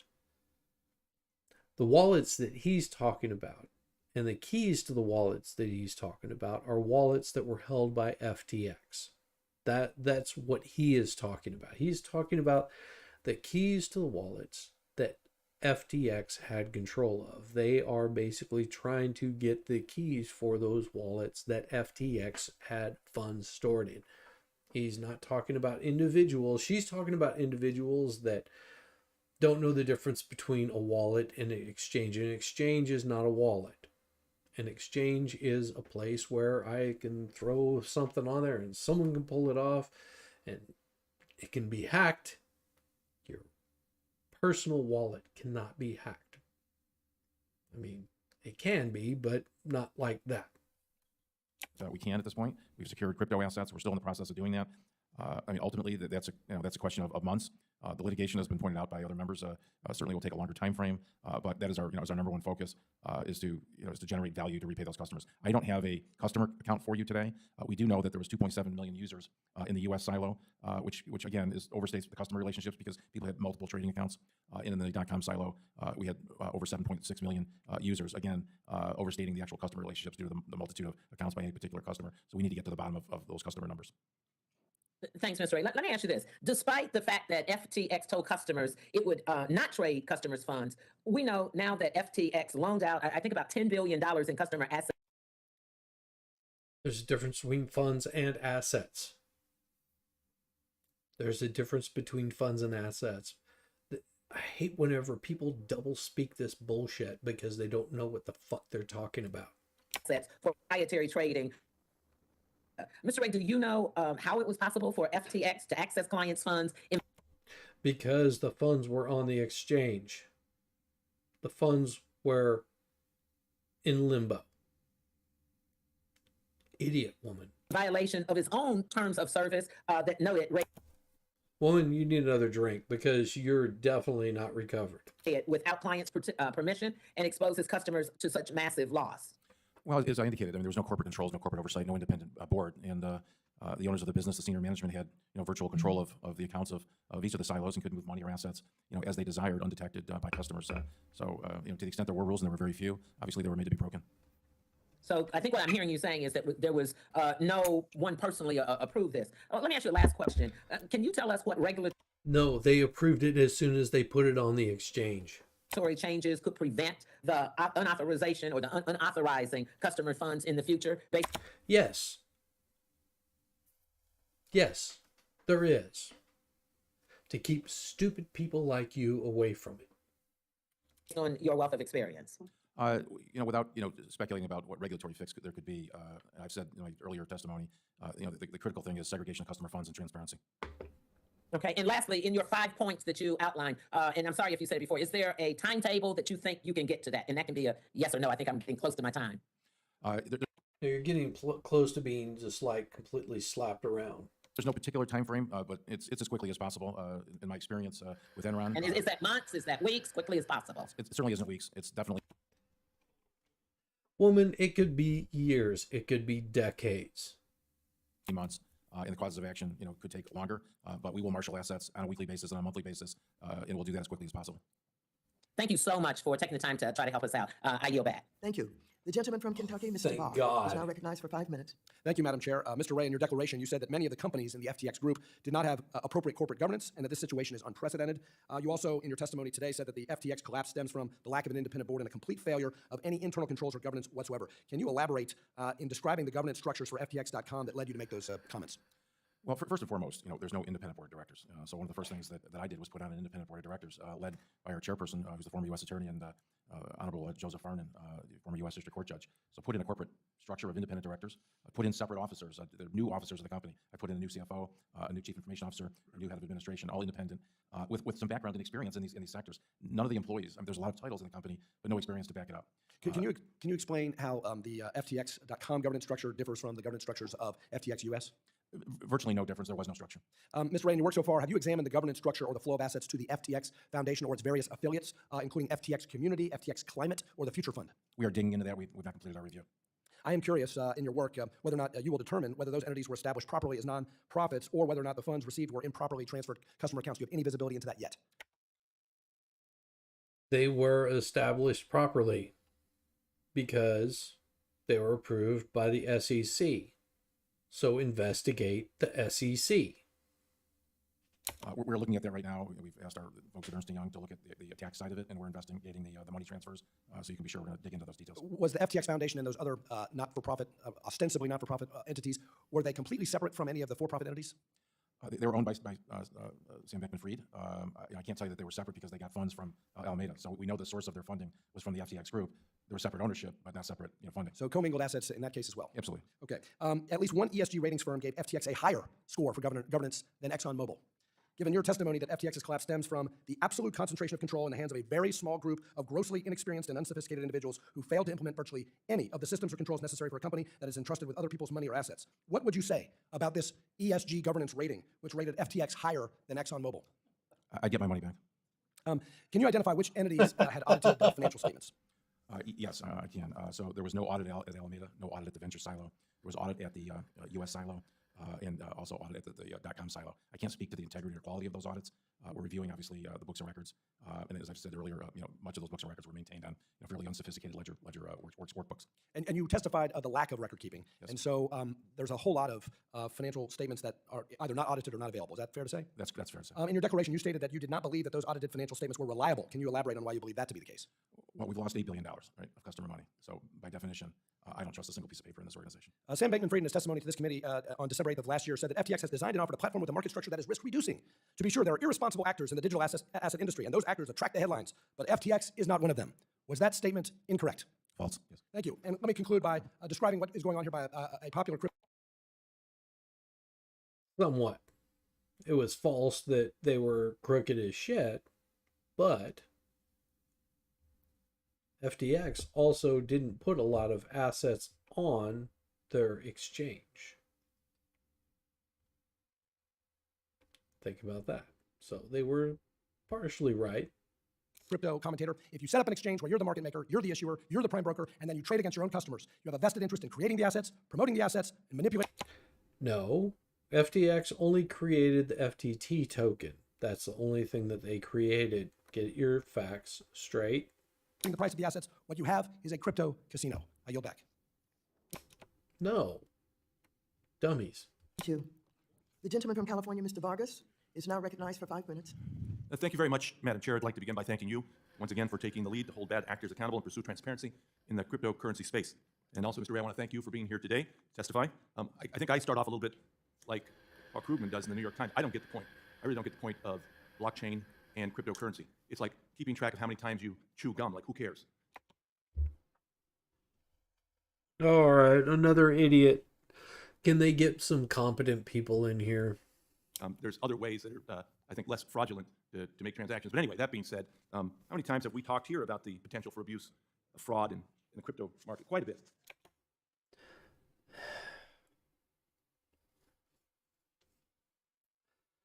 I really want to slap these people because they don't know what they're talking about. And I mean, I'm not saying I'm a genius in this stuff. I couldn't write a cryptocurrency, but I can actually understand what it is. I don't know what to say. These people are so stupid. We've had a lot of cheerleading from some people, especially on the other side of the aisle. I don't hear it today. Haven't heard it yet. What? Okay.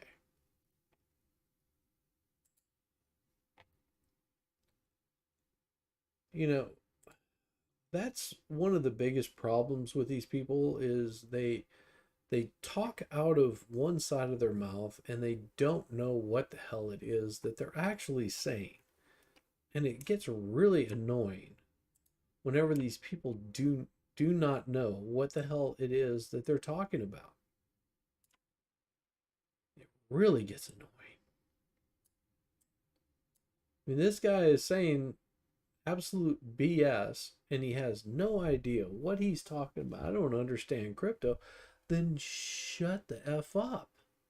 If you don't know what you're talking about, then be quiet about it. You're asking questions that mean absolutely nothing.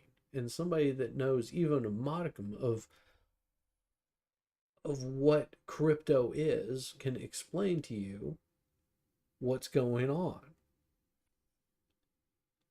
I gave a whole bunch of widgets to Bob, and Bob took all of my widgets and he basically put them off into nice, safe, secure warehouses where nobody can access them. That's what he did. He took customers' widgets that they were putting in storage thinking that they could access them, but they could up until the point that somebody took them and loaned them out to somebody else to actually use them.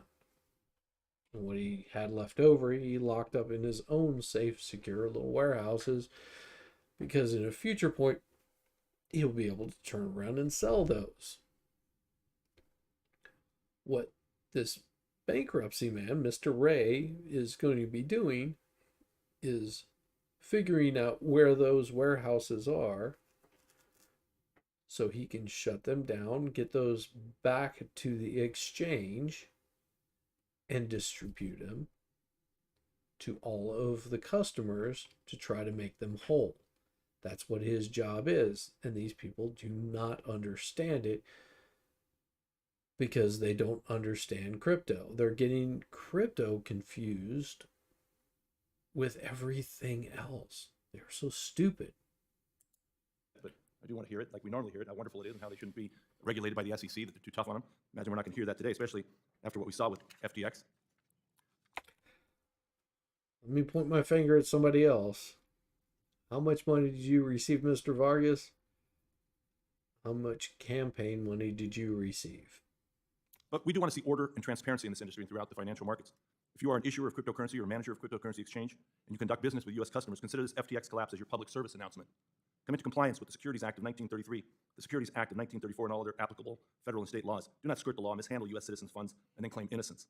For the cryptocurrency industry to continue, citizens need to be informed, regulators need to uphold the laws, and companies need to comply. Now that wasn't happening, was it, Mr. Rander, this particular company? No, sir. Why wasn't it? Again, you have control in a small group of individuals without any oversight whatsoever, from an independent board or experienced managers. It's just a recipe for problems. What government entity is responsible for this fiasco? That's not for me to say. No, it is for you to say. You're The SEC. That's for me to say. right there, and I'm asking you. If you had to opine, that's why you're there in the hot seat. Who is it? Should the SEC have been more aggressive, even though we had a lot of our friends on the SEC was writing this stuff off. It was helping them out. What do you mean? other side saying they shouldn't have been? Should the SEC have been more aggressive? I'm not experienced. I'm not a regulatory lawyer. I'm not here to express views about who should regulate it. And I've said very clearly that we need transparency. Customers need to have segregated accounts. They need to have ownership. It's their money. It's assets. It's really no different than a bank. You'd expect the same level of scrutiny of any funds that you have on deposit with someone else. That is a minimum. John, you just slapped him really hard. Good job. I agree with everything you've said, but at the same time, I have to say that the product that they give is a hybrid product, is it not? Well, certainly No. it's a currency. It's an alternative currency, yes. So then who should regulate it? I don't. No, it's not an alternative currency because not all crypto is a currency. I have an opinion on that. You don't? Mr. Carson, no. Okay. Well, that's the whole problem, I think. I don't get the point of cryptocurrency. There you go. He is going to say how stupid he is. So if you're ignorant about it, then you should just shut up, get in your lane. To begin with, other than, if you're a terrorist or someone that wants to hide money. You can't hide cryptocurrency. It is on a blockchain. Everything can be found. Then I get the point. But other than that, I don't get the point myself. But if Of we course are you going don't. we have to regulate it. Someone has to be in charge. We have to make sure that we don't continue to defraud the American people. And that's where the government comes in. Somebody's got to. The government defrauds people all the fucking time, every day, 24/7. Jesus fucking Christ. You people are so fucking stupid. Take charge of this. I think it's the SEC. I've always thought it was the SEC. They had a lot of pushback from my friends on the other side. I didn't hear them quite today, pushing back as they normally do. I'd love Somebody slap this guy. to see that. But again, someone has to regulate this if it's going to exist. Don't you agree? I certainly think there has to be more controls in this sector. Who should regulate it? I defer to this committee. That, Madam Chair,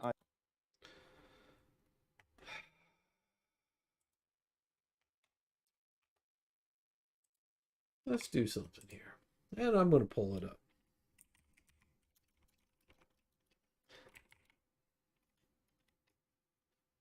See if I can figure out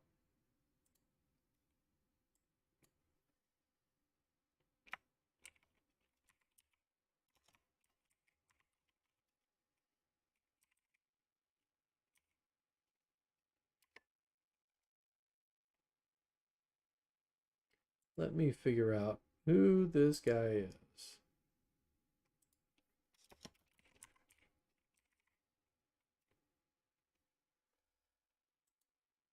Let's see. Oh.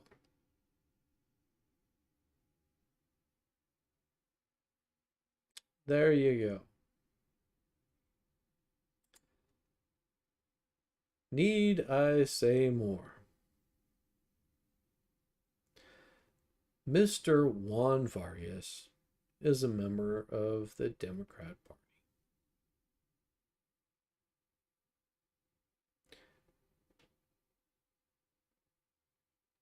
Do I need to say any more?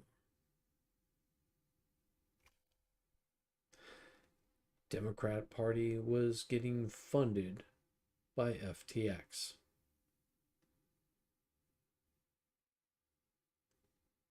Need I say more? I don't think I do. I think that pretty much explains the whole situation of where this bonehead's brain is at. He's going to point fingers across the aisle because these guys, they were promoting crypto, but FTX destroyed crypto. FTX and crypto are two different entities. I guarantee you that it does not have any political bounds. You can buy crypto in foreign countries. These people are stupid. They live to be stupid. I yield my time back. Thank you. Please do. Thank you. Now, the gentleman from Texas, Mr. Williams, is now recognized for 5 minutes. Thank you, Madam Chair, and thank you, Mr. Ray, for being here. Appreciate it. There's been many comparisons that have been made as people examine what happened to FTX, and from Bernie Madoff to Enron, it looks like this will go down as one of the largest frauds in history. And Mr. Ray, you have a unique perspective on the fact that you have worked on the Enron bankruptcy. I'd be interested real quick if you talk a little bit real quick about how it compares. You got cut off in an early time, and I'd like to hear a little bit about that.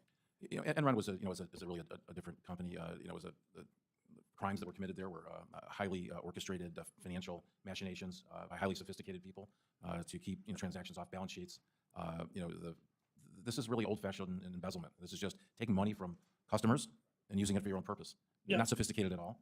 Sophisticated perhaps in the way they were able to sort of hide it from people, frankly, right in front of their eyes. But this isn't sophisticated whatsoever. This is just plain old embezzlement. Old school. Old school. There you go. Yeah. It seems like Fried has some interesting ideas on how he can stay relevant in the FTX world, and even after stealing customers' money and driving the company into bankruptcy. And I have read that he wants to be retained as an outside consultant, and been very critical of your own appointment, quite frankly, into this position. So after his arrest last night, all of his wishes seem even more unlikely. So what role, if any, should he play in FTX moving forward? The role he's currently playing. Zero. Good. You stated that FTX was a platform allowing for users to trade digital assets. Were users engaged in simple exchanges of assets, or were users permitted to engage in leveraged, complex transactions? Yes. I'm sorry. Can you Yes. repeat your question? Sure. You stated that FTX was a platform allowing for users to trade digital assets. Were users engaged in simple exchanges of assets, or were users permitted to engage in leveraged, complex transactions? Yes. Yes. You also stated that you have recovered over $1 billion in assets. Yes. Can you give a description of the nature and type of assets you have recovered to date? We've recovered over $1 billion of crypto assets. These are coins of various nature, and we've secured those. But that's been our primary focus. We've certainly also secured our cash in all of our bank accounts. The bank accounts were frozen. We got control over those accounts with new authorized users, which certainly includes myself. But our main goal is to secure the cash and secure the crypto assets, and that is an ongoing venture. Okay. Thank you for being here, and I yield my time back. Those were very good questions. These are the kinds of questions that these politicians need to be asking. But because they're just full of pomp and circumstance, they are not going to ask good questions. And if I run into another one of these fuckers asking stupid questions, I'm just going right past them because it contains no substance. Thank you very much. The gentleman from Guam, Mr. San Nicolas, is now recognized for 5 minutes. Thank you, Madam Chair. Mr. Ray, thank you for being with us here today. There's a lot of people following this trying to understand what happened for a variety of reasons. Of course, your primary responsibility will be to make sure that the creditors are made whole, as well as depositors and everybody else who has a stake in varying degrees within the company. My first question is, have you been able to pinpoint the specific cause for FTX's collapse? I know that there's all kinds of stories of loans to the owner and no internal controls, loans to Alameda, commingling. But is there a specific trigger point or a specific cause that has resulted in the FTX collapse? I think I've described it. It's really just the unlimited ability of those in control positions to borrow customer funds or take customer funds and then deploy them for their own use. That use involved margin trading, which is inherently risky, and of course they've spent enormous amounts of money beyond that. But it's really the misuse of funds, and it's as simple as that. There you go. Basis. So what is the big picture balance loss as a result of this bankruptcy? How much has FTX lost as a result of this? We don't have exact numbers, but we know it's several $billion, in excess of $7 billion. In excess of $7 billion. Yes. So in excess of $7 billion, we're saying that the Sam Bankman-Fried company basically took or misallocated $7 billion, and that's why FTX has collapsed. Right. So funds were taken from customers, funds were invested, trading losses incurred in Alameda, and then funds were deployed that will never be valued at the same dollar amount. There was over $5 billion of investments made. Certainly there's some value there, and we'll try to get that value and sell those assets. But oftentimes, even when he made those sorts of investments, whether it was directly or through others in management, sometimes he would do that really without any pro forma or any valuation. Not really quite sure how some of the purchase price numbers were derived. So it gives you a sort of worry, obviously, that the purchases were overvalued. So there's a concern there as well. So Alameda lost $7 billion as a result of investment decisions and margin trading. There's a multitude of reasons that caused the gap in assets between the customer balances and what's there today and what we hope to gain. It can't be pinpointed just on Stop sitting like a girl. The reason I'm asking, and I'm just kind showing of narrowing down leg. as my time's expiring, but it's important for us to very clearly understand what caused this collapse. When we had the 2008. I just find this funny. This guy's got 2 Dunkin' Donut cups right here and a bottle of Purell. That's funny. financial crisis and Bear Stearns collapsed and Lehman Brothers collapsed. You know, we could have gone in there and we could have pointed to all these different reasons that could potentially have contributed to it, but the underlying reasons were there was a subprime crisis and a lack of liquidity in these respective institutions. That allowed us to have a policy response, a regulatory response to prevent that kind of thing from occurring in the future. The FTX collapse right now is just FTX, but are these lack of controls and are these environments that resulted in the FTX collapse, are those still existing today? And I can almost guarantee what his answer is going to be. I don't make policy. And could the same thing happen in similar operations, such as Binance, for example? Could they also engage in the same activities under the current regulatory regime, and if things go wrong, have the same outcome? No, because they would lose customers. Well, just 3 points I'd make. First of all, I mean, we are going to detail the sources and uses and what happened to all the funds. That will tell us exactly, how the losses were incurred. Some of those may be lessons learned. Some of them just, frankly, will just be payments that were made, from other people's money. It's No, just going back to my question, though, Mr. Ray, the circumstances that led to FTX's collapse, those circumstances still exist in the crypto space, and can other companies collapse in a similar set of circumstances? Well, certainly we've ceased trading, so it won't happen in our company. Could it happen in other companies? I can't speak to them because I don't know how each of these companies are operated. Obviously, our company operated in a very distinct way that led to losses, but I think... Good answer. Thanks, Byron. Gentleman from Arkansas, Mr. Hill, is now recognized for 5 minutes. I thank the chairman. I appreciate you being here, Mr. Ray. Glad to have you before the committee. And I want to thank the ranking member, Mr. McHenry, and the chair, Chair Waters, for working constructively in the digital asset space over the past 4 years. And I want to remind my colleagues that Mr. McHenry talked about bond rip-offs and railroad expansion in the 1870s and 1880s. True, Get to the Fannie point. Mae and Freddie Mac leading us down the Primrose path in the early 2000s on housing ownership in the secondary market. And there were frauds and fraudulent actors. But it didn't mean that we didn't want to invest in railroads in the United States for the history of the country, and it didn't mean that we don't need a vigorous single-family housing market and secondary market in our country. So let's not confuse the malfeasance and disgusting activity of FTX with the fact that we need a proper, thoughtful regulatory oversight of digital assets. And so I thank Chair Waters and Ranking Member McHenry.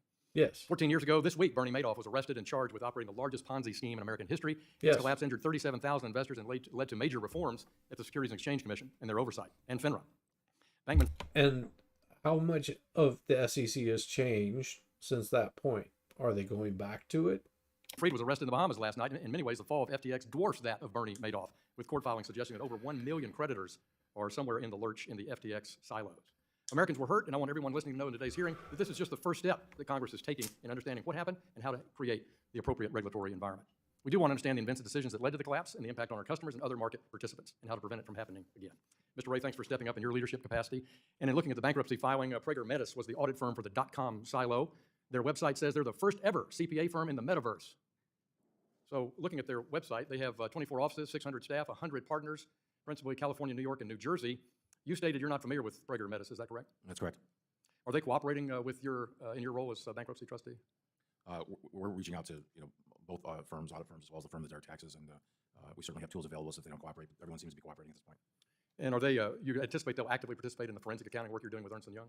Absolutely not. No, we are taking information that we get from the prior auditors and accountants and tax professionals, and then we're going to take our investigation from there on an independent basis.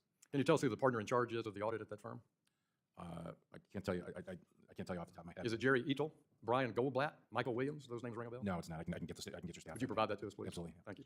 And then the second auditing firm, Manino. You say you are familiar with them, and that's part of a London-based firm, is that right? Yes, that's right. And so do you feel the same way about their performance based on the books and records you've seen, that they also were inadequate in serving as an auditing firm? I don't want to. Certainly don't want to disparage that firm. We do have to look through the books and records and look at the audits themselves and see how comprehensive they were to see if the audit would have picked up anything that we see. And certainly we're going to look at the related party disclosures that are in those audits, whether there's any footnotes or exceptions. We need to go. We need to go back and look at all those audits just from a look back perspective to determine what maybe could have been done that wasn't done. Do you anticipate the United States being a creditor in these proceedings, either for tax purposes? God, I hope it's not. premature to tell. I mean, we're certainly looking at that ourselves, and to the extent that we find any irregularities in the tax area, we'll certainly be notifying the IRS, but nothing we've seen at this point. But again, our investigation is so early. You state that the internal controls were the weakest that you've seen sort of in your experience, but FTX US and FTX.com, essentially there is no distinction between those. And so whether you were an international investor or a domestic investor, it's all the same pot. Is that fair to say? And that's certainly our worry. I mean, there's a limited amount of U.S. customers in the .com exchange, but we are focused on commingling, and we're worried that the silos weren't respected for purposes of the crypto assets. Good answer. The gentleman from Connecticut, Mr. Hines, who is also the chair of the Subcommittee on National Security, International Development, and Monetary Policy, is now recognized for 5 minutes. Thank you, Mr. Chairman, and thank you, Mr. Ray, for being here and for undertaking this remarkably complicated task. You know, at the end of the day, our job here is to learn from the mistakes that were made, who made them, and what we can do going forward. Like it or not, we're moving into a crypto assets, crypto world, and we really do need to learn. This whole thing has the feeling of a Hollywood blockbuster. That's why the cameras are here, right? No. The cameras are there to make sure that the questions that are being asked are answered. Don't make a show out of this, because I will go past you, because your 5 minutes is completely useless if you're just going to be sitting there sucking the big dong. Right, we've got a 30-year-old gazillionaire who raised billions of dollars living in some condo with a bunch of young people, exotic products, tokens, and crypto assets. It feels to me, though, as I look through particularly the SDNY indictment unsealed this morning, that a lot of what we're seeing here is as old as the hills. It's wire fraud. It's misleading investors. It's commingling of funds. This is as old as the hills. There is something that I really do want to ask you about, though, which is a little different here.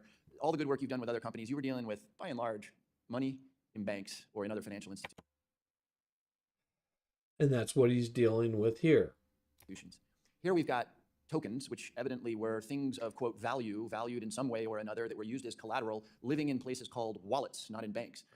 No, they still live in wallets. They still exist in wallets. They don't exist in banks. Banks handle money. They don't handle crypto. Crypto is put on an exchange. Get your facts straight, you fuckwad. So my question for you, that feels to me like what's exotic and different about this. How much more challenging is your job going to be because you're now operating in a world of tokens and wallets as opposed to dollars and banks? No different, because he is dealing with assets. Assets, assets, assets. That's what crypto is. It is an asset. And what might, I know you're hesitant to get into regulatory questions, but what should we be thinking about, if nothing else, to help with more smooth unwindings of the inevitable bankruptcies that will occur in this industry moving forward? Stop asking stupid questions, for one. The principal issue that the company is facing in the crypto area, I mean, it is from a technology perspective, it is different from the other bankruptcies because it is it's not a plane, not a boat. It's a crypto asset, and it has inherently some difficulties. The assets can be taken or lost. We have assets that are in what are called hot wallets, and those are in cold wallets. Hot wallets are very vulnerable to hacking. If you've done any looking on the internet, you'll find that hacking is almost ordinary course in this business sector. Lots of vulnerability to the wallets. So this company, unfortunately, had a very, very challenging record here. For some transfers, there was no pathway for it. Our keys aren't stored in a centralized location. We don't know where all of our wallets are. Passwords were sometimes kept in just plain text format. So this company was sort of uniquely positioned to fail. The lack of discipline on control of the wallets, their storage, the storage of passwords, allowing multiple users to set up accounts, almost created an environment where there's not a complete inventory of wallets. He's not explaining a wallet properly, because wallets will have seed phrases. Now, multiple people can have access to those seed phrases, but you can also track whenever somebody takes one of those seed phrases and they access that wallet and they transfer those funds to another wallet, and how much of those assets were transferred to another wallet. You can track that. It is a ledger. It is permanent. You cannot erase that. These people are stupid. You can learn some lessons from that. I mean, you need to have more controls, more discipline, more centralized accounting functions, more oversight and management. That's not to say that things won't happen. The hacking might occur. Yeah. Thanks, Trey. One more question, but I really appreciate that. On We a gotta follow hot on that 'cause wallet. that's something for us to do. The other thing that I can't stop thinking about here is, again, 30-year-old gazillionaire. I get it, all sorts of attractive things.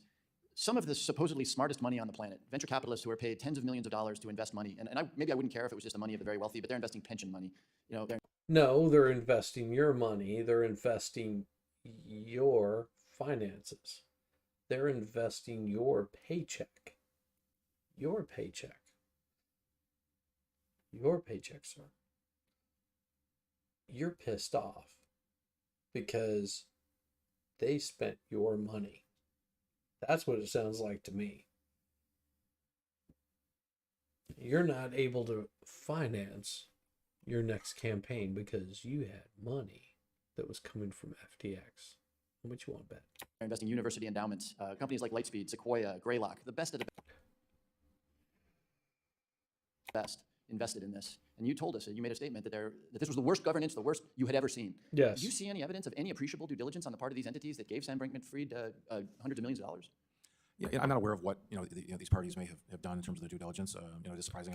Yeah, wait until he finds out that you were getting funds, that you were spending funds, that you were using funds to fund a fucking war.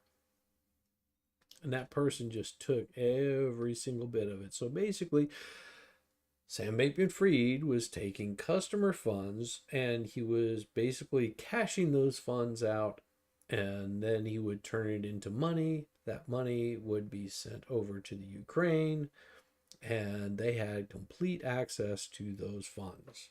And they are not too happy about that right now.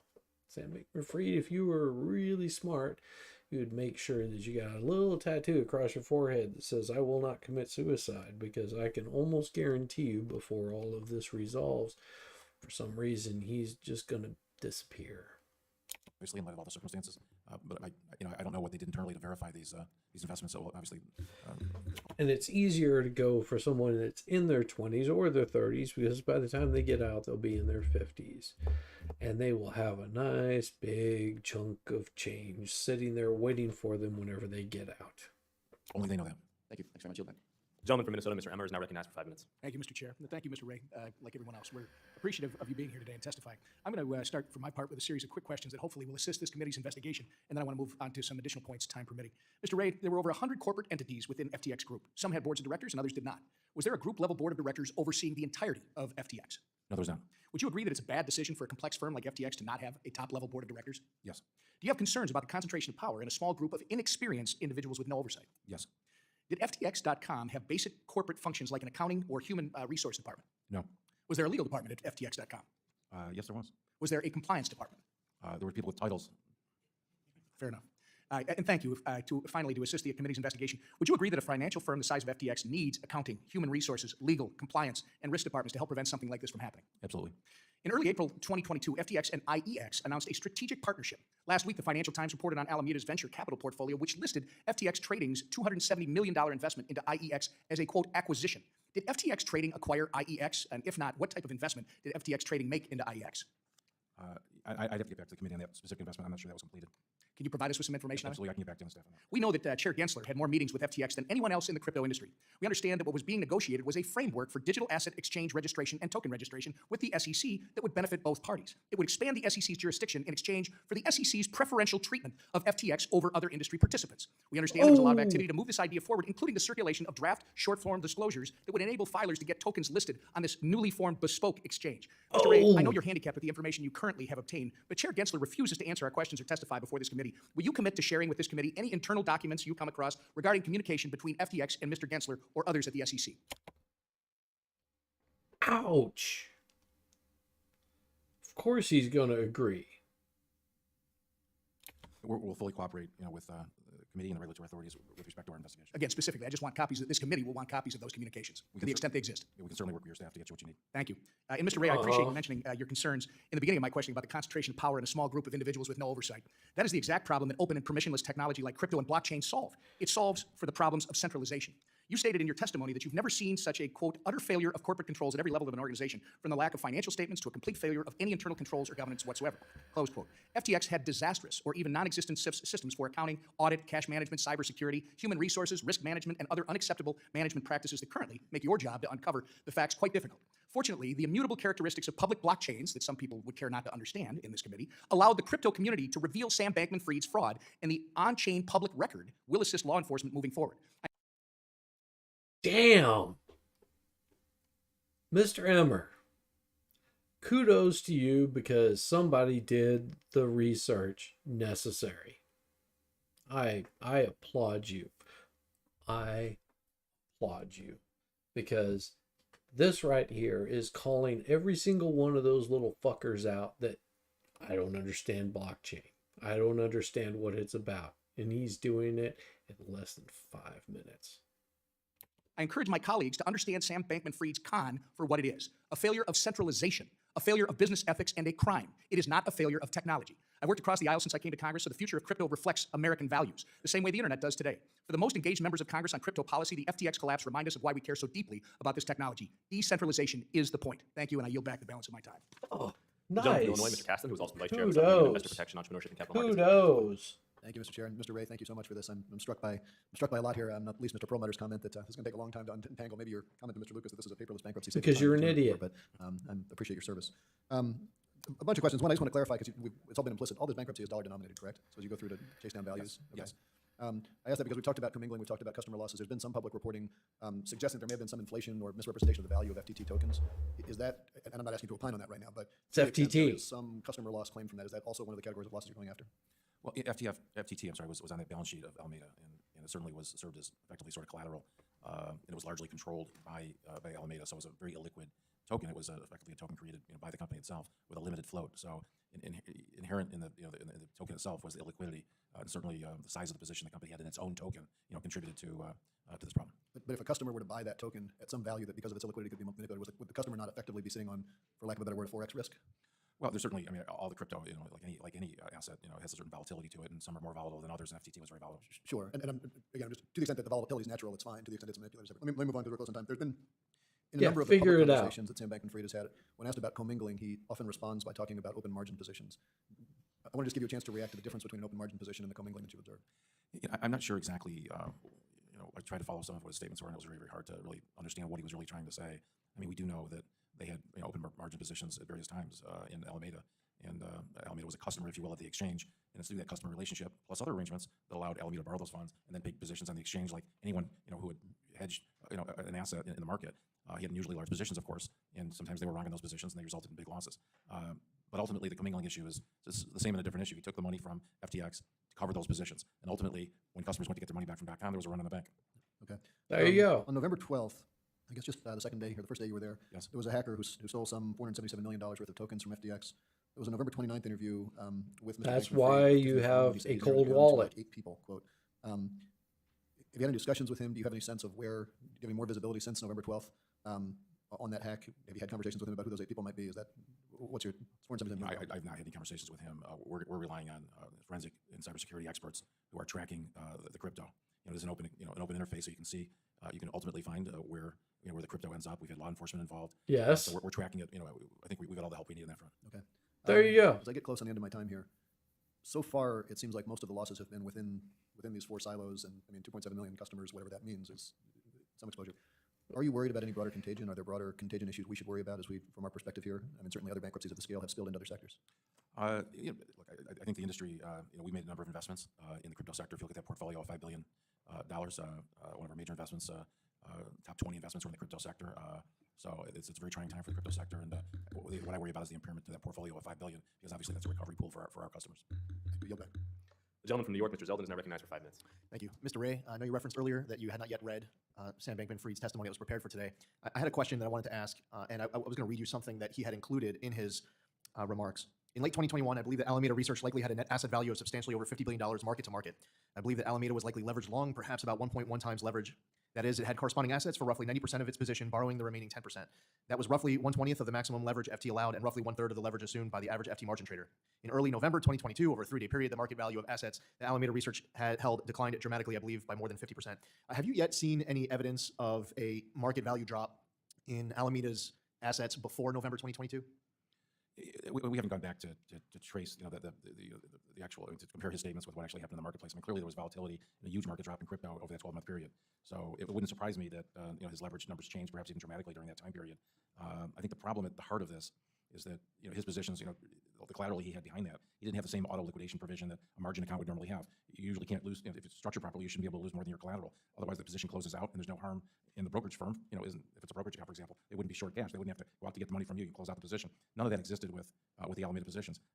They had almost a complete ability to lose money beyond the collateral. Are you yet in a position to be able to summarize the assets that Alameda had? We do have an inventory of the investments we made. That's pretty clear. We've got those in the hands of our investment bankers at Perella, and we're trying to understand those investments. Ultimately, we'll market those investments. You'll see this week that some of those investments will be put up for sale.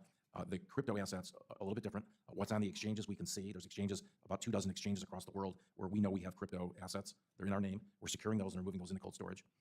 We have other positions. That's beautiful. Wallets, wallets. We've got visibility to that. The question really is, are there wallets that we don't know about?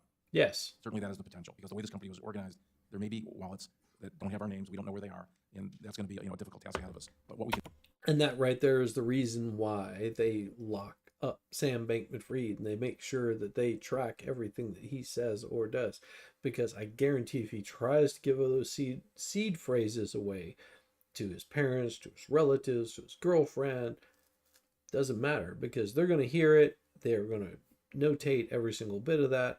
Then they will go after those assets. And if they figure out where those wallets are, what will happen to those poor sons of bitches as soon as they try to remove those funds from there, they will also be arrested for doing the same shit that he's doing, except as conspirators.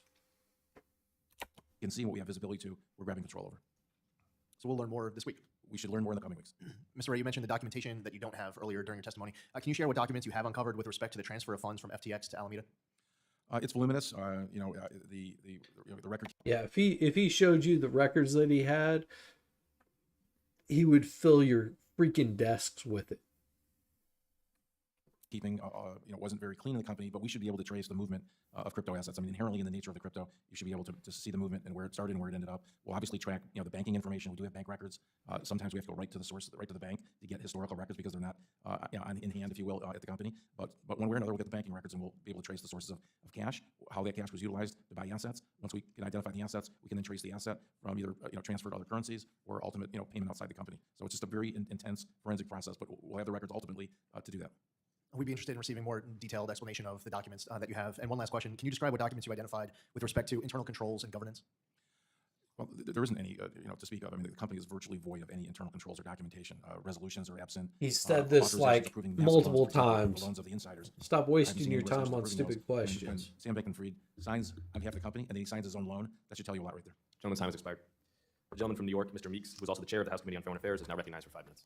Thank you, Mr. Chairman. And Mr. Ray, thank you for your testimony here today. If you've been a member of Congress as long as I have been, it just seems eerily it was you that had to take over Enron when I was sitting here at that particular time. And we were looking at that as being one of the biggest scandals that we've ever seen. And now, believing your testimony today, you said this may be even bigger. Which, well, Mr. Meeks. Is really concerning to me, particularly since, I do believe that blockchain technologies have a role in fostering financial inclusion and facilitates cross-border transactions. But what we didn't have and we don't have are the real safeguards against misuse by bad actors. And as a result of that, I know I've been intricately involved with New York State. All right, this is not his problem. And New York State was one of the first nations to create a virtual currency license and supervisory framework. And Shut critical up. of their government Stupid. tribute to the failure of FTX Stupid. identified early on. And also in New York State, there are capitalization requirements and to protect Dumb. against the Stupid. To be segregated, Ignorant. and for there to be transparency in what people can visualize in their account, and they have some strict rules relative to using customer assets. That's the extent of my my views about the regulatory scheme. I defer to others who are obviously more experienced on the regulatory side. That's one of the issues that we're trying to deal here is Shut up. do you know and to what extent we're Stupid. U.S. or Dumb that, question. The U.S. subsidiary was a sources. So, Shut up. What do you think? Do you think that there should be the restricting? Not his problem. Use of that exchange. How that happened, obviously, we'll have to investigate, and where the breakdown was, internally in our controls that would have allowed that to happen. So I'd like, at some point, I know you're not a regulatory expert, but to have conversation. Stop asking questions that don't matter, you idiot. The committee to understand really what happened and share with you the extent possible. Gentleman's time has expired. The gentleman from Georgia, Mr. Loudermilk, is now recognized for 5 minutes. Oh, thank you, Mr. Chairman. Mr. Ray, thank you for being here today. Unfortunately, we aren't able to question Sam Bankman-Fried. I was looking forward to that, and however, I was concerned that you were going to testify first. I would have rather have had him testify first so we could qualify some of the statements that he may make with you, who's in the current position. However, since we've been in here, there's been a leak of what was to be his testimony that has come out, and I'd like to ask you about something that he has related in his testimony. He said if he had not been arrested ahead of today's hearings, that he alleges that FTX US has been and remains solvent and could pay off all of its customers tomorrow. Given the evidence you have and what you've gathered, is there any degree of truth to this claim? We still have a hole in the U.S., so as we sit here today, it is not solvent. That's just inaccurate, and I'm not sure how do you even know that, quite honestly. So we're hopeful because the number of customers and the volume of trading on the U.S. exchange was much smaller than .com. Somewhat driven by the number of withdrawals that took place before the bankruptcy on the U.S. silo. But right now we have a few $100 million of value. Again, you have to look at value as of say today. Right. Still missing. We haven't ultimately though found all the keys to the wallets. As we find and open those wallets, hopefully we'll be able to find more assets. And if we can attribute those to the U.S. silo, certainly there's a pathway to recovery there. And so really the case isn't closed yet on the U.S. It's just premature, to make a determination such as his. So there is a potential that what he is claiming is true, but so is I guess that would be the reason why all the assets in those wallets have been frozen on the U.S. side. My follow-up question would be if they are solvent, why would we freeze those? And along with that, is there any evidence of commingling of funds between FTX.com, FTX US? Okay. You guys really need to get to your points. I'm about halfway through this. I am going to take a short break. So just give me a little bit and don't hurt the tiger. Okay?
US or Alameda or any of the three together? That's what we have. That's what we're looking at right now. I can't, give you a clear answer on that today. We're looking when we open up all the wallets. We look where the source is from whence they came. We'll have an answer for you, but it's just much too early to tell you that. I appreciate that. But summarizing, there's not evidence right now that his statement would be true that FTX US is completely solvent. Clearly not. Okay. Something else that he did previously, he stated that the Bahamian regulators, he gave the Bahamian regulators a one-day advance warning to allow investors in the Bahamas to withdraw their funds. No one else outside the Bahamas was able to withdraw funds before the bankruptcy was filed. Mr. Fried said that he allowed the withdrawals because, quote, it was critical to the exchange to be able to have a future because that's where I am right now. And you do not want to be in a country with a lot of angry people in it. Is this explanation accurate? Well, here's what we know. I mean, I can't speak to his words. What we do know is the liquidation proceeding in the Bahamas was filed effectively 24 hours before our Chapter 11 proceeding.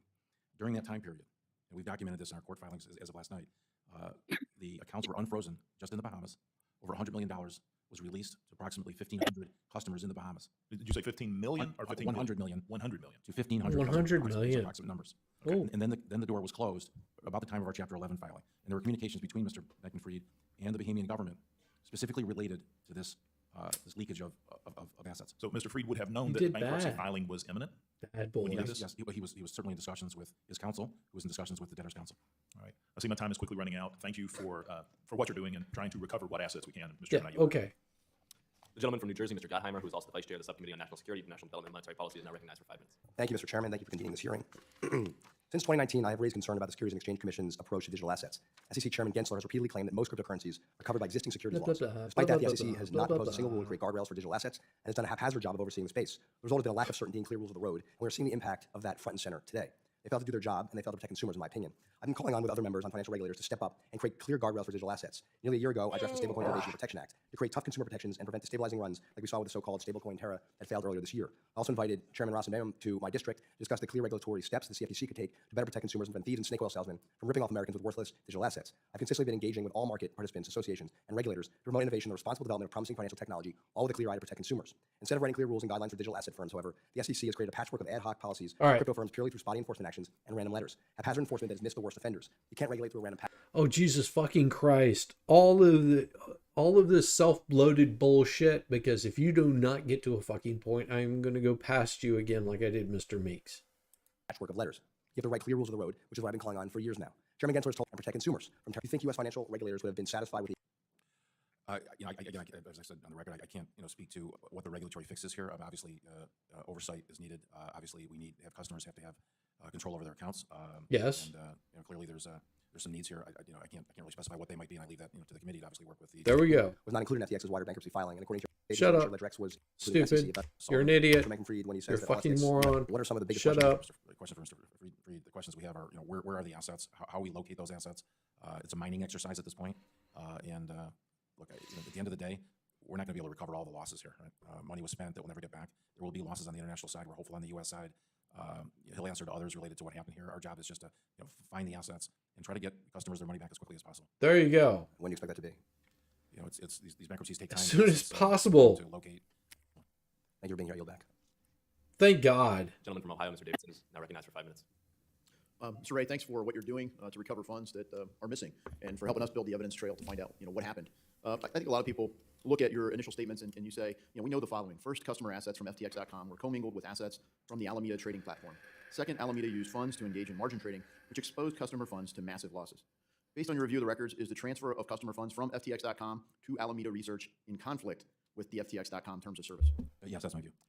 Right, so they claim that they weren't supposed to be able to trade those funds, and clearly they traded those funds. I think that the difference in what you may be hearing is that unlike generally customer accounts, the Alameda account had no trading limitations, so virtually unlimited positions they could take. Right, so when customers deposited funds into their FTX accounts, where did the cash go? Well, sometimes the money wasn't deposited in the FTX account; it was sent to Alameda to begin with. So it was misdirected from the start, straight to Alameda. There was certainly some time period where there's no bank account at .com, and then ultimately, if you look at the structure of this, Alameda was essentially a customer on that .com exchange, and effectively, borrowed money from or just transferred money from FTX customers to take its own positions on the Alameda hedge fund. Right. So at times it was just going straight to Alameda. At other times, did you uncover a path where there was some sort of settlement, like in stocks where there's T+2, where there was settlement back and forth between FTX and Alameda? Ultimately, when we look at this, there's going to be, I'm sure thousands and thousands of trades, right? So we're going to have to go back and do a very detailed analysis about every single. But they didn't have a structured settlement framework at all in any of their software or accounting systems? It doesn't appear so, no. Okay. And have you ever done bankruptcies where you had to deal with custody of stocks? Yes. Yeah, so, obviously there, you settle, clearly you own shares or you don't own shares. You take custody of the shares normally after a 2-day settlement period. There's a netting period where firms that trade in these net out and settle the position at the end of the day. It doesn't seem any of this kind of thing existed for FTX. That's one of the findings. There was no reconciliation of a ledger on a day-to-day basis. Was there anything that have you detected a point in time where the assets on hand for this enterprise matched the amount of customer deposits? We have to go back and look at that. I mean, we're looking at a timeline. We're going to have to back up from the petition date. My guess would be you'd have to back up for more than a year, and then we'll look at, how the Good day-to-day answer. basis. Again, they didn't reconcile ledger on a day-to-day basis. We've got to now do that to find the answer to your question. Okay, so custody really seems to be one of the big things here. Clearly, they didn't have a way to reconcile custody on behalf of their customers. But sometimes when people were saying, well, I don't know about this, maybe I'm going to take my funds out. Let's say somebody bought Bitcoin and now they want to exit with custody of Bitcoin and have self-custody. Is that the point in time when FTX or some combination of these entities acquired the Bitcoin so that they could deliver what the customer was requesting? Well, there's a certain amount of liquidity at a point in time. I think the problem happened when there was effectively a run on the bank and there was just less assets there than the depositors effectively would require to be drawn out. Underscoring that is a commingling of those assets even amongst the customers themselves. So it's just really one pot. Damn, why are these guys, some of these guys ask some really good questions and the other ones just want to pontificate. Of crypto, if you will. Right. Okay, so no control, no custody. And the only real safeguard the individual consumer had as this was unwinding was the hope that they could somehow be one of the lucky people that decided to say, I'm going to take possession and self-custody my own digital asset. Those people, if they've exited and they have custody of the assets, are their assets now safe? Well, that's what I did. You're exactly on point. I mean, if we could all be as lucky as the Bahamian customers who got the money out. All right, thank you. My time's expired. The gentleman from Massachusetts, Ms. Presley, who is also the Vice Chair of the Subcommittee on Consumer Protection and Financial Institutions, is now recognized for 5 minutes. Thank you, Mr. Vice Chair, and thank you to our chairwoman for making this hearing an absolute priority. Due to the collapse of the cryptocurrency exchange FTX, over 1 million people have not been made whole, including consumers in my district, the Massachusetts 7th. Now, Mr. Complete absence of trust, this failure. It's virtually unlimited in terms of the lack of controls. No centralized records on banking, no daily reconciliations of crypto assets, silos where there's no insurance, inadequate insurance, no independent board, no safeguards that limit who controls an asset. So senior management literally could get access to any of the accounts in any of the silos. No separateness between customer money and other customer money or other assets.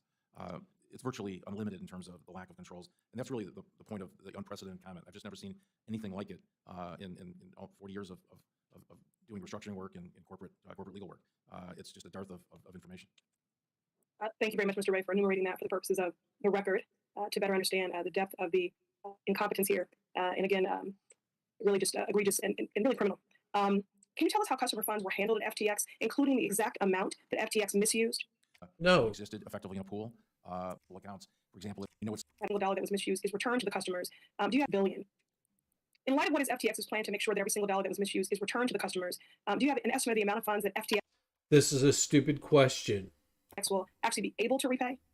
Not at this stage. I mean, the one thing that I want to express to the committee is that every day we find more assets, we unlock more assets, we find keys that we can then unlock wallets, and then we assign those to the proper silos. So every day we're more encouraged, but clearly we anticipate some massive losses here. We're just too early right now to speculate what that would be, and hopefully in the coming weeks we will get a better handle on that, and obviously make more information available to the public. The one thing about the bankruptcy process, which should be comforting to the committee, is that there's absolute transparency and disclosure in that. There's reporting in the bankruptcy process, so everyone will know every step of the way exactly what's happening in this bankruptcy.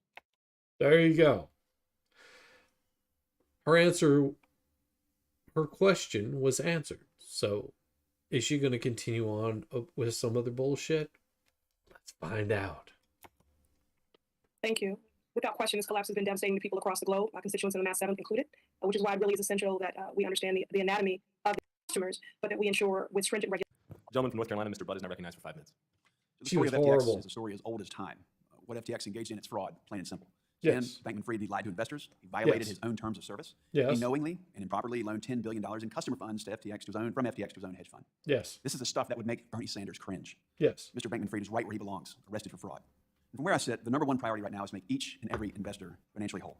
So thank you, Mr. Ray, for being here for your efforts. If you and for your can. expertise today. But you're not going to be The able bankruptcy to. filing, it notes several unacceptable practices, like the use of software to conceal the misuse of customer funds and Alameda's secret exemption from certain aspects of FTX.com's auto liquidation protocol.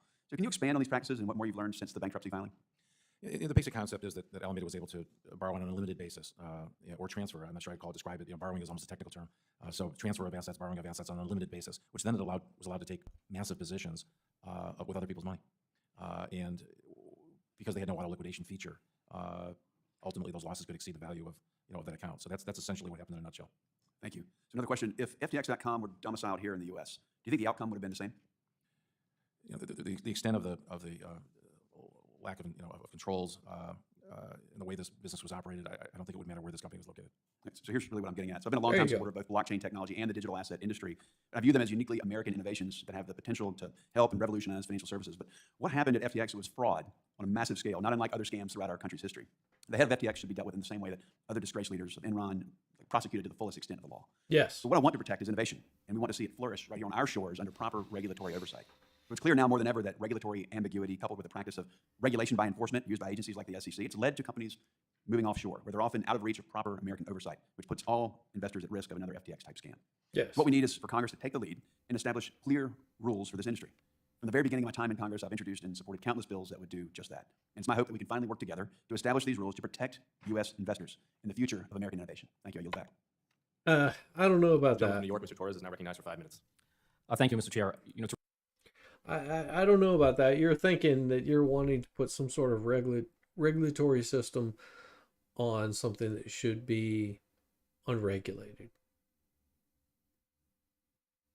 The exchanges should be regulated. The cryptocurrencies themselves should all wash out on their own. My opinion, that's it. to read the bankruptcy filing, one gets the impression that FTX had the corporate governance of a college fraternity. In the bankruptcy filing, you note that decisions about the disbursement of funds were made via an online chat with personalized emojis. And it seems Okay. where if, quote, if not an intention, in effect, tied together more substantially than I wanted it to be. It seems to me Okay. that Mr. Bankman revenues for FTX and then use FTX as a lendership was central to the crypto empire that Mr. Bankman-Fried built. Do you agree with that analysis? Or? I can't take any exception to what you said. And so do you think that Mr. Bankman-Fried knew or should have known that the conflict of interest would foreseeably culminate in the commingling of customer funds? I certainly think he should have known his actions would result in the circumstances that we now find ourselves in. Absolutely. Good answer. When Good FTX was seeking a question. bailout, FTX circulated to investors a balance sheet whose largest assets were tokens that FTX itself had invented. The largest asset on the balance sheet were $2.2 billion in Serum tokens. The Serum token is a creation of FTX. And needless to say, the value of a Serum token depends on the value of FTX as a company. If FTX collapses, fraudulent. Shut the up. You practice of don't know counting what you're talking about. It's a very, very risky position to use your own asset effectively as collateral. When I think of an asset, I think of something that has value independently of the company. This It's like a guy's corporation not asking counting its own stock stupid as an asset. questions. In terms of tokens generally, I'm not really making a judgment about homegrown tokens. They're certainly out there in the marketplace. They trade. Limitations on the use of your own assets as collateral certainly seems inherently risky, and I suspect the customers themselves didn't realize that. So those are at least two problems. FTX reportedly holds $900 million in liquid assets against $9 billion in liabilities. These are based on media reports. And it's been reported of the liquid assets, the largest among them is about $500 million in Robinhood stock. According to the Financial Times, the Robinhood shares are controlled by a foreign entity called Emergent Entity, which is said to be personally controlled by Sam Bankman-Fried. So the largest liquid asset, the Robinhood stocks, who controls it? Is it you as the FTX CEO or? It's a good question. Sam Bankman-Fried does not control that asset. That's an asset of the estate. There you During the go. New York Times Dealbook interview, Mr. Bankman-Fried said that he knew that there was a problem on November 6th, yet despite knowing what he knew on November 6th, on November 7th, he proceeded to tweet the following statement, quote, FTX has enough to cover all client holdings, leading the public to believe that there was no problem. In your view, was he telling the truth or was he lying? I can't. I don't want to give the dignity to his comments. He also said that he had $10 billion to invest in the company that day. So Let me ask the question differently. At that time when he sent out the tweet, leading the public to believe that we have enough to cover all client holdings, did FTX actually have enough liquidity, enough assets to cover? He doesn't know. So that statement was false. Yes. Okay. And I'll leave it at that. Thank you. Okay. The gentleman from Ohio, Mr. Gonzalez, is now recognized for 5 minutes. Thank you, Madam Chair, and thank you, Mr. Ray. I want to start with Alameda and some of the loans. So Alameda took out loans from various counterparties, is that correct? Not just Yes. Yes. Okay. To your knowledge, were any of those loans called? We're going through Yes. the corporate history of what was repaid, and some of those loans, in fact, I think were repaid, but they had counterparty positions with a lot of those companies as well. To your knowledge, were customer funds transferred from FTX to Alameda for the purposes of paying off call Asked and answered. That's certainly possible. I mean, we need to investigate that further, but that's certainly one of the paths that we would potentially find. Thank you. And then in your testimony, you described the use of computer infrastructure that gave individuals in senior management access to systems. I'll turn this the backdoor, the quote backdoor that we've heard about. One of the things that Sam Bankman-Fried has said is he had no knowledge of commingling of funds. He said that multiple times. That But he backdoor, lied. which you said allowed for unlimited access of Alameda, essentially unlimited access into the FTX customer accounts to fund their investments. In your eyes, is there any way that Sam Bankman-Fried or senior management wouldn't know about this sort of thing? No. Thank you. There now you shifting go. towards the goal of the bankruptcy proceeding, which is to find the assets and return those assets ASAP. I think that's the goal that we all share. Yes. Part of that, of course, is having the data and a paper trail that will allow you to recreate transaction histories, figure out where the assets are so you can actually go get them. How would you characterize the quality of the record keeping at FTX? Horrible. Well, ultimately, we hope the raw data is there. Okay, that that's we stupid have, question. we just don't have. So we're starting. Stupid we have answer. the So Freed's You're asking testimony the that, same is, questions. I guess leaked, that wasn't submitted. Had that Give me not something occurred, new. FTX was. Final thing I'll note, also now you can steal billions of dollars from your customers. You lose your freedom and you lose access to a whole. That's what happens. At 1,500. What does your sort of spidey sense say about what might have gone on there? It's awfully suspicious. Okay, it's stupid You know, questions. how much FTX spent on celebrity endorsements and arena naming rights, really targeting residents like myself and others. Now, pay attention to what she just said. I want to back that up. Pay attention to what she just said. She was endorsed by Sam Bankman-Fried. FTX sent her money. Listen, you'll hear it. You know, Mr. Ray, I really appreciate you coming here. You know, one of the things that kind of stood out for me is you know, how much FTX spent on celebrity endorsements and arena naming rights, really targeting residents like myself. She was endorsed by them. And others, you know, in my community. Naming rights of the Miami Heat arena, I think you all spent like, what, $135 million. NFT partnerships with the Golden State Warriors and Washington Capitals. I think $210 million sponsorship of the Mercedes. I don't know, it's some little long line here. Endorsements and ads with Tom Brady, Naomi, Stephen Curry, Larry David. Talib. It goes on and on. Do you know the total amount of FTX, how much they spent on sport endorsements and arena naming rights? You know, we don't have a full tally of that because it's just accumulated. Which she's not asking about how many politicians were endorsed by them. Get into that.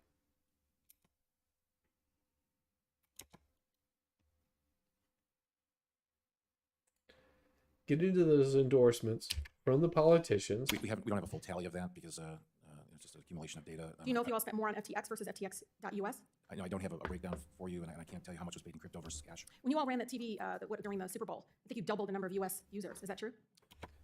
No, he is the bankruptcy man. He is the one cleaning up the shit that Sam Bankman-Fried handled. He is only the acting CEO, and he cannot give you an answer because he doesn't know. You know, I don't have data on that. Do you think it's financially responsible to be spending hundreds of millions of dollars on these kinds of sponsorships and quote-unquote partnerships while they weren't able to cover the customer deposits? No.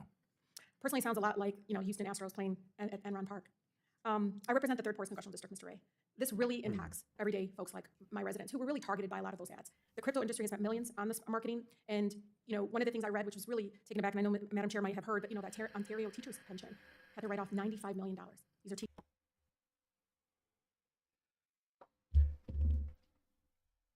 They had to write off $95 million because they bought into a company. Because they didn't do any sort of research on that company. They bought into a company. They didn't buy into any specific crypto. They bought into a company. Do not conflate what somebody is doing with crypto as to what they are doing as a company. And that's the problem with a lot of these idiots that don't know what they're talking about. They're conflating the two. Teachers. And the consequences of the crypto collapse on everyday people is something that doesn't get discussed enough. And understanding why accountability and oversight is important. All right, I am going to fast forward through this bitch because she does not know what she's talking about. And that's why I really appreciate the chairwoman doing this hearing. The idea that cryptocurrency can be a solution for financial inclusion is not only laughable, it's dangerous, Mr. Ray. No, not true. These quick, rich, they talk about that, you know, PT was the backbone of FTX. But by the start of November, do your own research. I have to do my own research every day. Whether it be somebody that's filing a claim, I have to make sure that that person actually has a valid claim. If you don't do your research because you think you're buying into some quick get rich quick scheme, that is your own problem. it hovered, I think, around $20, and then, is that correct? That's right. Clearly, FTX had an interest in inflating the value of their own token, and ensure, it seems in hindsight that FTX was being propped up by monopoly money. Is that correct? Yes. There may be a pattern there, yes.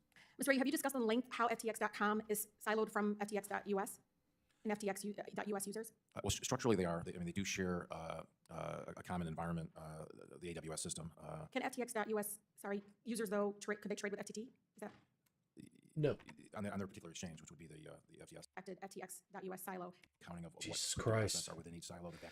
You people, you need to do your own research before you. This is why people get scammed so fucking easily because they listen to these same people like Talib that knows nothing of what they're talking about. They're just using talking points to try to make a point, but those talking points are incorrect. If you have incorrect information from the starting point, your outcome is going to be incorrect. Customer accounts, and we need to accumulate the full value of the collateral, and then we'll obviously look at what type of crypto is there, and that'll be an exercise we'll have to go through. Can you explain like this whole thing around FTX's overall reliance on digital token that they can? I've seen stories about that. That's of particular interest to the regulatory community. Some of this may have played into what happened in terms of the downfall of FTX and other crypto companies. And he doesn't want to say that the SEC was involved in this. It's certainly something we're going to investigate. Thank you. Thank you very much. Thank The God. gentleman from Tennessee, Mr. Rose, is now recognized for 5 minutes. Thank you, Chairwoman Waters, and I want to also thank Ranking Member McHenry for holding this hearing, and thank you to our witness, Mr. John Ray, for lending his expertise to this committee to examine the collapse of FTX. Yes. Management of funds, the use of complex margin, and collateralization of certain digital assets, and of course, alleged fraud. The timing of the events of the last 12 hours is certainly interesting. As a recovering attorney, it makes me wonder why a prosecutor wouldn't want to potentially add lying to Congress to accompany the list of charges against Mr. Bankman-Fried. It also makes me wonder why the SEC waited until today to file its own charges. Frankly, Chair Gensler has failed at his job, and worst of all, he has failed to protect investors, which is one of the key components of the SEC's tripartite mission. Damn. Calling out Gary. Good job, brother. Do it. Similarly, while he has been asleep at the wheel, the Democratic majority has failed to have him to testify before this committee for over 14 months. Did you hear that? Listen. At his job, and worst of all, he has failed to protect investors, which is one of the key components of the SEC's tripartite mission. Similarly, while he has been asleep at the wheel, the Democratic majority has failed to have him to testify before this committee for over 14 months. You heard that. Which I believe is a disservice to investors. I hope that in a few weeks that we in the new Republican majority will finally start to hold the Biden administration accountable for their failures. Now, I see my time is limited, so I will dive right into my questions. Mr. Ray, it is my understanding that FTX and Alameda hold a number of digital assets, including more than 30 billion of Tether USDT. Can you describe the efforts that you're taking to ensure that unwinding FTX in the bankruptcy proceeding won't cause unnecessary negative impacts to these digital asset markets? At this stage, what we're doing is sequestering those assets into cold storage and securing those. We have not embarked on any sort of liquidation process related to those crypto assets. And when it comes time to look at the ultimate distribution of those assets, whether it's in cash or in kind, obviously we'll be instituting every procedure and process in place to make sure that there's no depreciation of the value of what we're distributing. Our goal is to maximize the value to customers. That right there was a really good question and a really good answer. Thank you. Mr. Ray, you have said that, among other things, Alameda and FTX used customer funds to make investments in a variety of businesses and ventures. Have you seen any documents suggesting that the recipients of those investments did any due diligence as to the source of funds being used by FTX and Alameda? Oh, another good question. I've not personally seen any documentation relative to other parties' due diligence, so I'm not sure we would necessarily be privy to that, but we certainly haven't found anything to date. On the flip side, have you seen any indication as to whether adequate due diligence by FTX's institutional investors would have raised red flags? I don't know what work they did. Obviously, they found themselves in a fairly grave position. I don't know what diligence they may have done. It's hard for me to answer that. Is there any indication as to whether any potential investors before the events in November took a pass on investing after taking a hard look at FTX? Again, I'm not really privy to what due diligence people may have done. It's just not something that I've got visibility to. Good question. Good answer. So from owning a company myself and both responding to due diligence requests and making them as we looked at companies, we kept significant records of the due diligence both that we requested and that we responded to. Are you seeing evidence that any such records were being kept by FTX? Not that I'm aware. Again, part of my testimony is that the company's record keeping was very minimal. Even as to some of the investments, we don't even have the complete transactional documents that we. Damn. Why is it? And I ask this to anybody, that one group is asking actual intelligent questions. It's almost like they researched the questions that they wanted answers to. They weren't trying to promote any sort of agenda. You've got this guy, right? This guy right here. This guy right here is asking questions that make absolute sense. He's saying, are these funds commingled? Can you show how they were commingled? Can you show me where the errors are? He's not blaming anybody. He's wanting to get to the bottom of it. And then you've got people like Talib that are going, well, you know, all these people lost their money. We can't figure it out. Are you just going to shut all of this down? Ask the right question. Ask the right question. You get the right answer. You ask a stupid question, you're going to get a stupid answer. It was very minimal. You know, even as to some of the investments, we don't even have the complete transactional documents that govern the investment itself. So I think that speaks somewhat for your question. And again, just to give you a chance to reiterate, you, from all of your experience throughout your career, you find that to be remarkable. I would take it. Yeah, truly remarkable.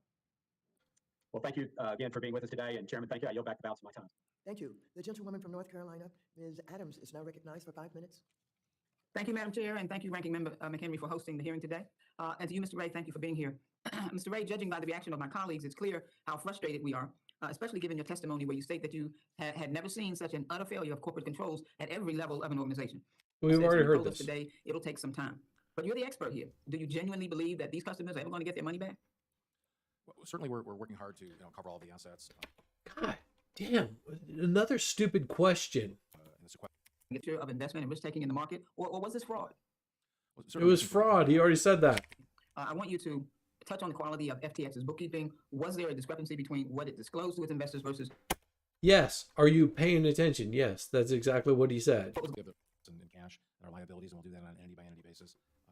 In the coming months, through the bankruptcy process, there'll be disclosures about the financial status of every one of the entities, but that's a process that will build out over the next 4 months. He said this multiple So times. in your testimony, you discussed the existence of a computer infrastructure that gave senior management personal access to customer funds and lacked security control.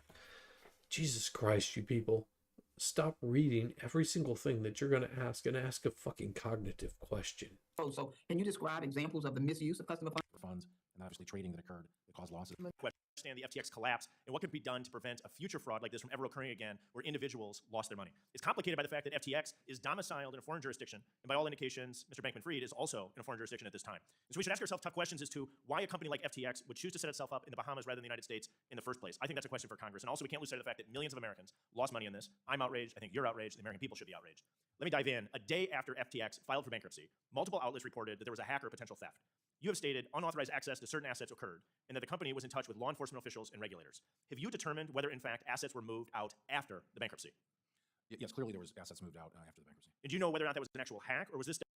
That right there is a good question, a good answer, because he says, can you confirm that there were assets removed after the bankruptcy was filed? And the answer was yes. Done, as has been reported, at the direction of the Bahamian authorities. It was both. It was both. And so some was done. So basically, he's already pointed out that the Bahamian, in the Bahamas, they withdrew funds that they shouldn't have withdrew. Some was done as a result of a hack. Some was done as a result of the request of the Bahamian authorities. Yes, that's right. And do you have indications as to why the Bahamian authorities made that request? Well, it wasn't a request. They just took it. You heard that. Bahamian authorities took the funds that were at FTX through their own action. Was no action required by FTX employees? Maybe you can provide just a little... They were aided by the ex-employees, yes. They were aided by former employees. Yes, Mr. Jesus Christ. Why do you have someone that's actually there asking serious questions and other people, they're asking the stupidest questions? It's... FTX. Yes, Mr. Wang and Mr. Fried. Is it in the eyes of the Bahamian authorities did this to protect clients and creditors? What was the do you have insight into the motivation behind this action? No. Unlike the Chapter 11 process, there's no transparency in the process in the Bahamians, and we've repeatedly asked them for clarity about what they've been doing, and we've been shut down on that. So from you've requested insight as to why this was done from the Bahamian authorities, and the Bahamian authorities, their reply to you was that they did not reply, or they replied and it was unsatisfactory? They put out statements that it was in the interest of the Bahamian creditors. Oh my God.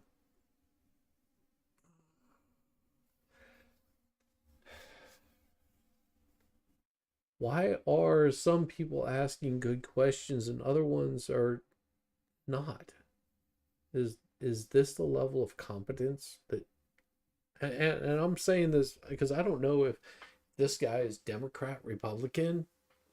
I guarantee if I pull this guy's information up, that he's going to be a Republican. Why do I have this feeling? Why do I have this odd, like, premonition? In our view, is that it violated the automatic stay in bankruptcy. And so you have questions that still remain unanswered. So, why don't I do this? I'm going to come back to me right here. Special me. So this way you don't see what I'm looking for. I'm going to look up for Mr. Stale. S-T-E-I. I believe that's right. Is that right? Let's see what his name is. S-T-E-I-L.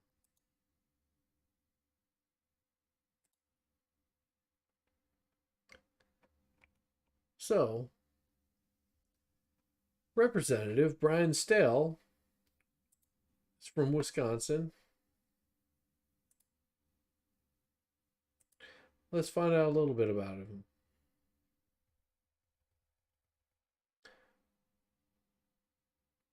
Well, let's see. Brian Stale is an American attorney, businessman, a politician, serving the U.S. representative for Wisconsin's 1st Congressional District. Let's see. He's an incumbent. And oh my fucking God. Guess what? He's a Republican. Why is it the Republicans are asking good cognitive questions to try to get to the bottom of this, but the Republicans are asking like, where the money? I don't understand this. I've never been on one particular side my entire life. I voted for the person that would do the job and do it properly. Sometimes those were really shitty people doing the job. But lately, all I see are just idiots. That's it. I see complete idiots.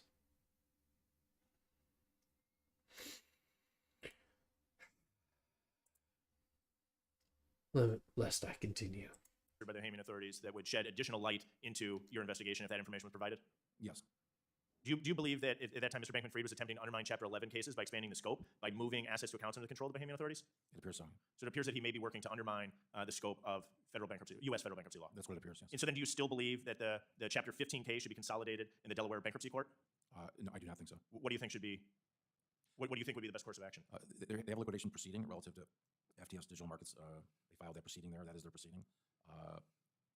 We think the Chapter 11 process is the only open, transparent process that gives visibility to customers of what happened and where they're going to get their money and how they're going to get their money. The process in the Bahamian Islands is not a transparent process. We have opened up the ability to share everything that we have with the Bahamian government, similar to how we share with other liquidators around the world. Not only in this case, in other cases, it's meant to be a very cooperative situation. So every one of you little fuckers that's in the Bahamas, you deserve zero, nothing, zilch. Fuck off. The pushback that we've gotten is sort of extraordinary in the context of bankruptcy. It raises questions. It seems irregular to me. There's lots of questions on our part, and obviously we're investigating.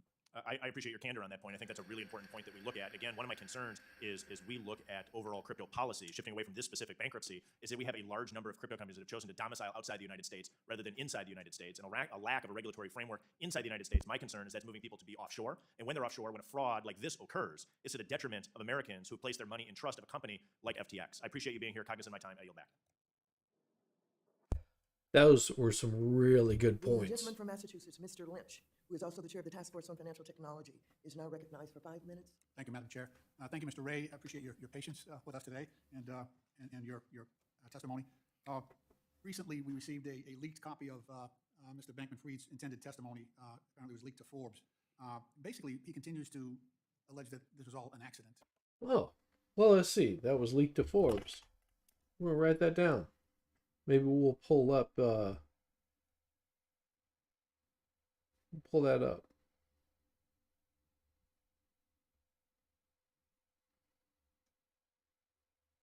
That was unintentional on his part, that he was unaware of his company's, various companies' activities. However, as my colleagues have pointed out previously, this structuring, as you have said, of these 4 silos of companies, the location in the Bahamas, indicates a deliberate attempt to avoid U.S. So what I'm going to do, I'm going to pull myself up right here. I am going to just bring me face forward, and we're going to see if we've got, if we can pull up Forbes's,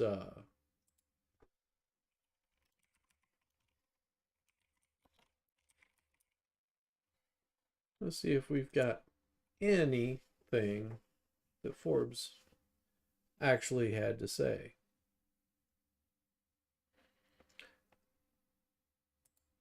Let's see, 22 hours ago.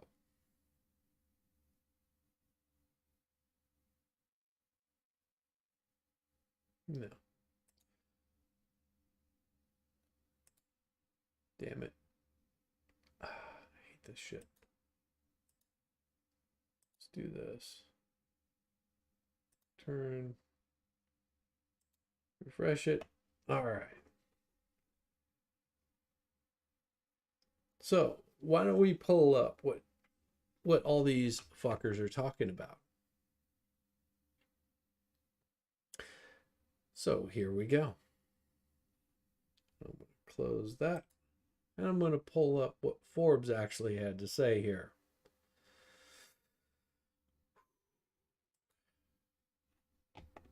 So here it is. Summary. I would like to start by formally stating under oath, I fucked up.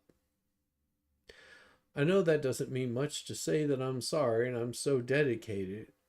And so I'm dedicating as much of myself as I can to doing right by customers. When all is said and done, I'll judge myself primarily by one metric. It doesn't matter what you judge yourself as, it's what everybody else judges you as doing.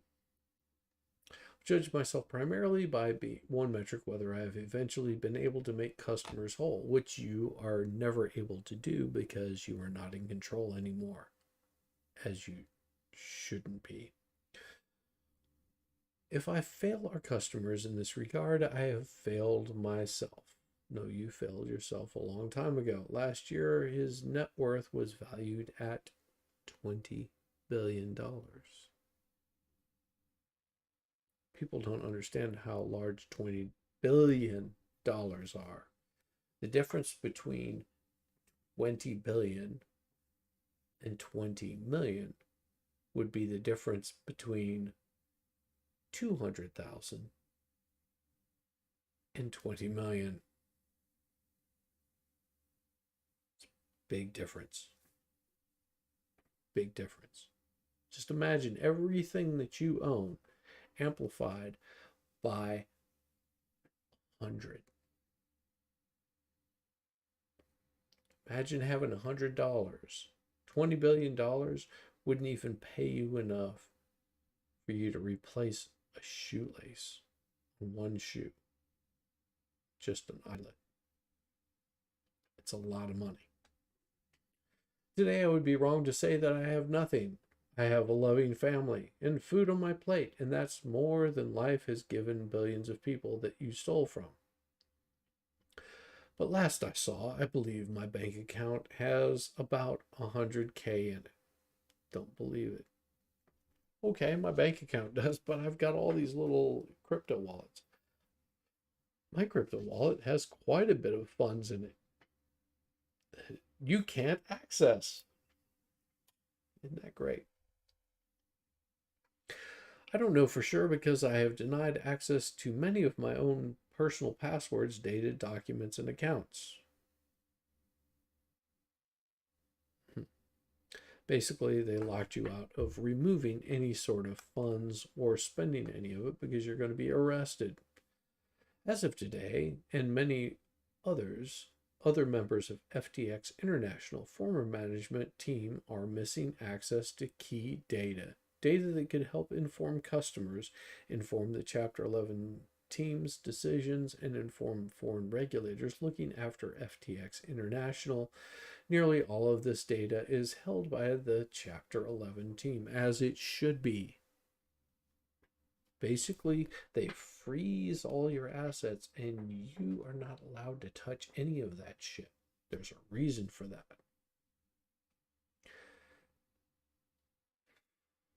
In fact, many of us are still missing access to our own personal data, as you should never be allowed to access any of that. They should have you locked up, and you should be giving out every single freaking password to every single thing that you have assets in. And if you withhold anything, then I think a nice towel over the face and a little water poured over might just help you out a little bit in remembering what those are. Which is being held hostage by the Chapter 11's team's leadership, as it should be. When we asked for access to our own personal data and passwords, an example response reads, "You should take steps as we've suggested to others in the same position to reset 2FA passwords for any relevant personal accounts." Basically, give us the information we are asking for. As such, much of my testimony is less confident and detailed than I would want it to be, and I apologize if I am unable to confidently answer complete, reasonable questions. I unfortunately cannot access most of FTX current or historical data right now, as you should not be able to, in order to explore or confirm my understanding. I also cannot access most of my own notes, writing, spreadsheets, data, or email, as you should not be allowed to, because you would give that information to somebody else and they would access those accounts and they would basically steal all of the money and move it to somewhere else. Money that you stole from your clients, you piece of shit.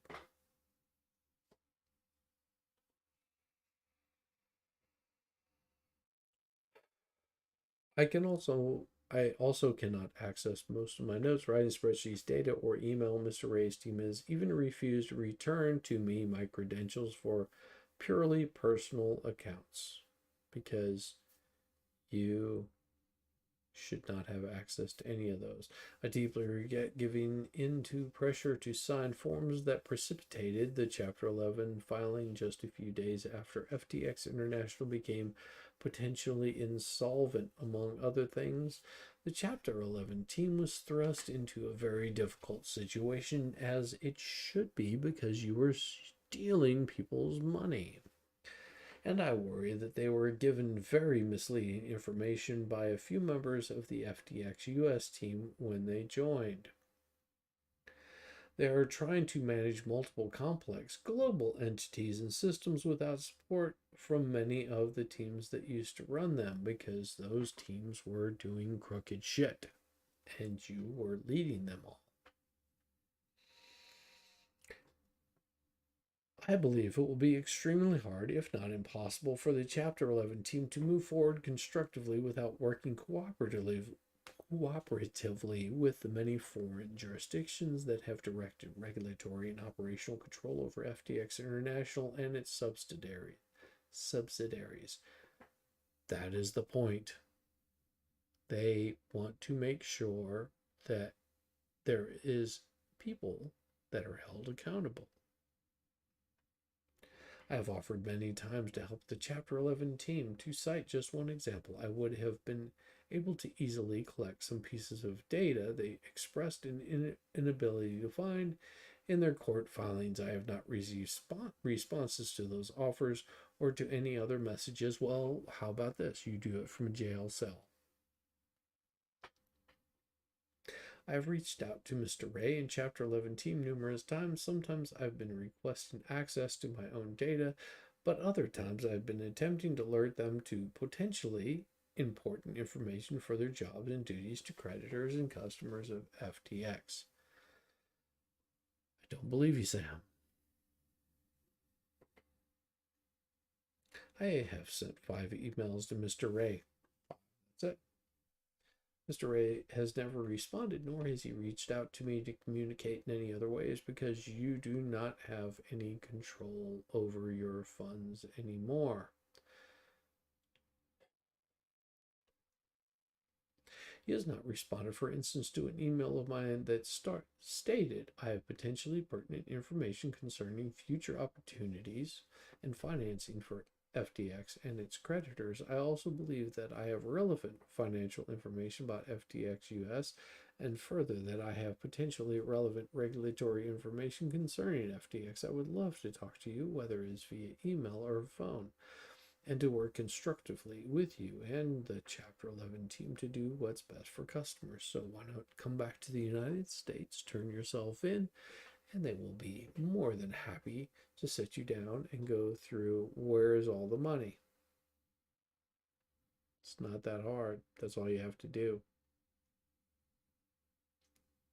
You want access to this? Sure, we'll give you access to it.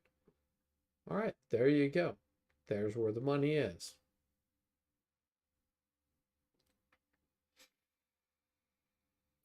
To the best of my knowledge, FTX US has been and remains solvent and could pay off all its customers in full tomorrow, which I very much doubt. Unfortunately, the Chapter 11 team has frozen the FTX US exchange, blocking customers access to their accounts, informations, and funds, as they should.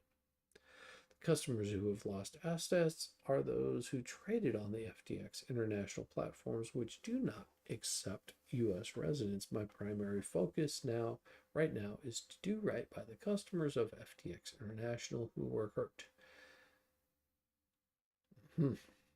I am fighting to make these customers as whole as I can, and I will keep doing so as long as I see any pathway forward, because that is my duty.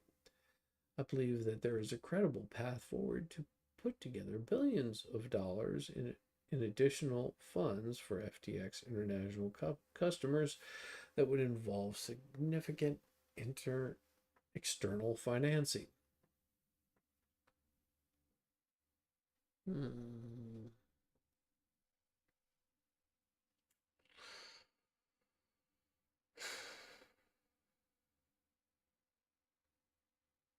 That's so pitiful.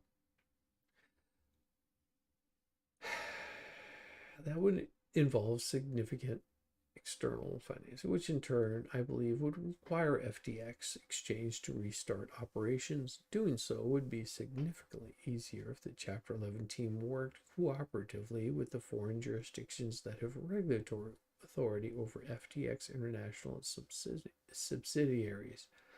I have heard complaints that the Chapter 11 team is refusing to respond to regulatory inquiries from foreign regulators, sometimes at the risk of employees going to jail, as they should go to jail.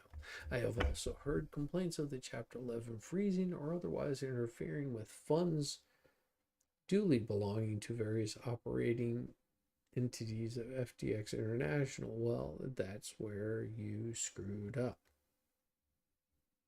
I hope this is greatly exaggerated, or at least that it was a product of initial unfamiliarity with the company in the industry that is now past.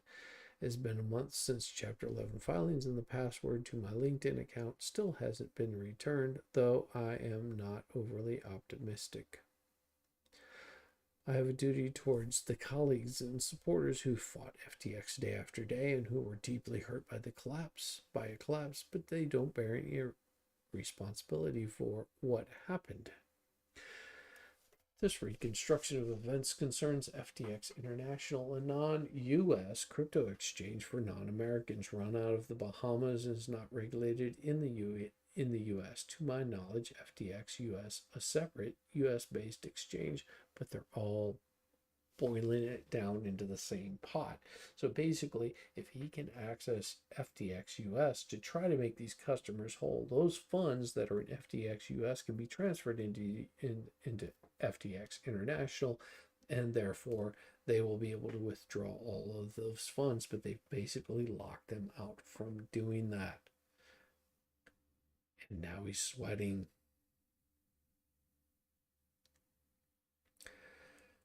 U.S.-based exchange does not accept Americans, is fully solvent, and thus all U.S. customers could and should be made whole immediately. But that's only a small portion of it. I wish that I could give a fuller account of what happened. Unfortunately, I don't have access to much of the relevant data right now. You fucked up. That's what happened. Here's a reconstruction of events to the best of my recollection. I started Alameda Research, a private crypto trading firm, in 2017.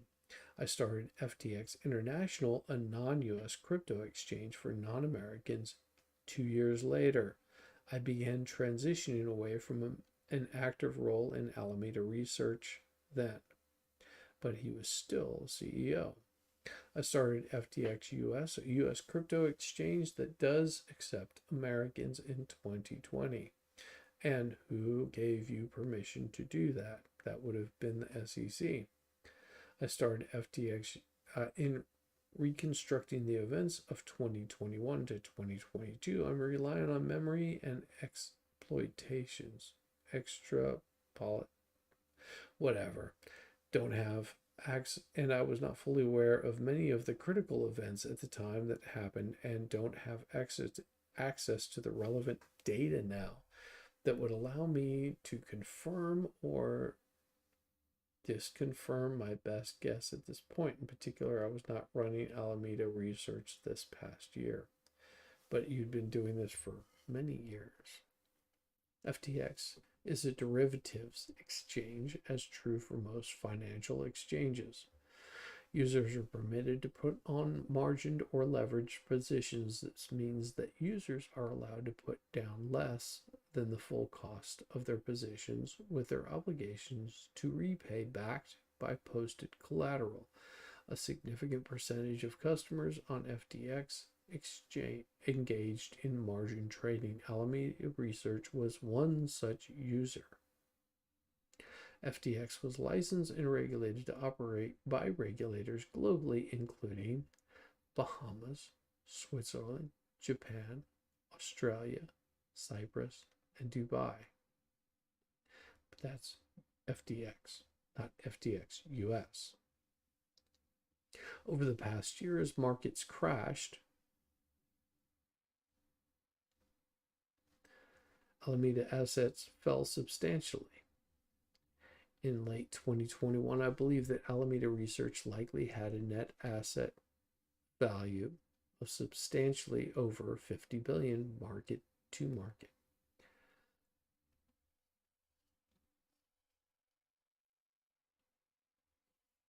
Okay. I believe that Alameda was likely leveraged long, perhaps about 1.1 times leverage. That is, it had corresponding assets for roughly 90% of its position, borrowing the remaining 10%. But where were they borrowing it from if they were loaning it? That was roughly 1/20th of the maximum leverage FTX allowed, and roughly 1/3 of the leverage assumed by the average FTX margin trader. Damn. In early November 2022, over a 3-day period, the market value of assets that Alameda Research held declined dramatically because there were FTT tokens. After that crash, Alameda had, to my knowledge, roughly 11 billion of assets and roughly 11 billion of liabilities. Market to market, including its position. And before, you have to understand that they had 50 billion in assets, including its positions on FTX. However, many of the assets were not very liquid, and it could not be quickly sold. I believe that roughly 3 billion of the assets were highly liquid, leaving liquidity shortfall of roughly 8 billion. This is a rough approximation of Alameda Research's net assets liability over time in billions. I do not have access all of this data now, yes, but the rest of us do. At the same time, there was a run on the bank on FTX because you were liquid. You didn't have the funds there. People wanted to get their shit out before it crashed because you had outstanding debt that exceeded what you had in actual holdings.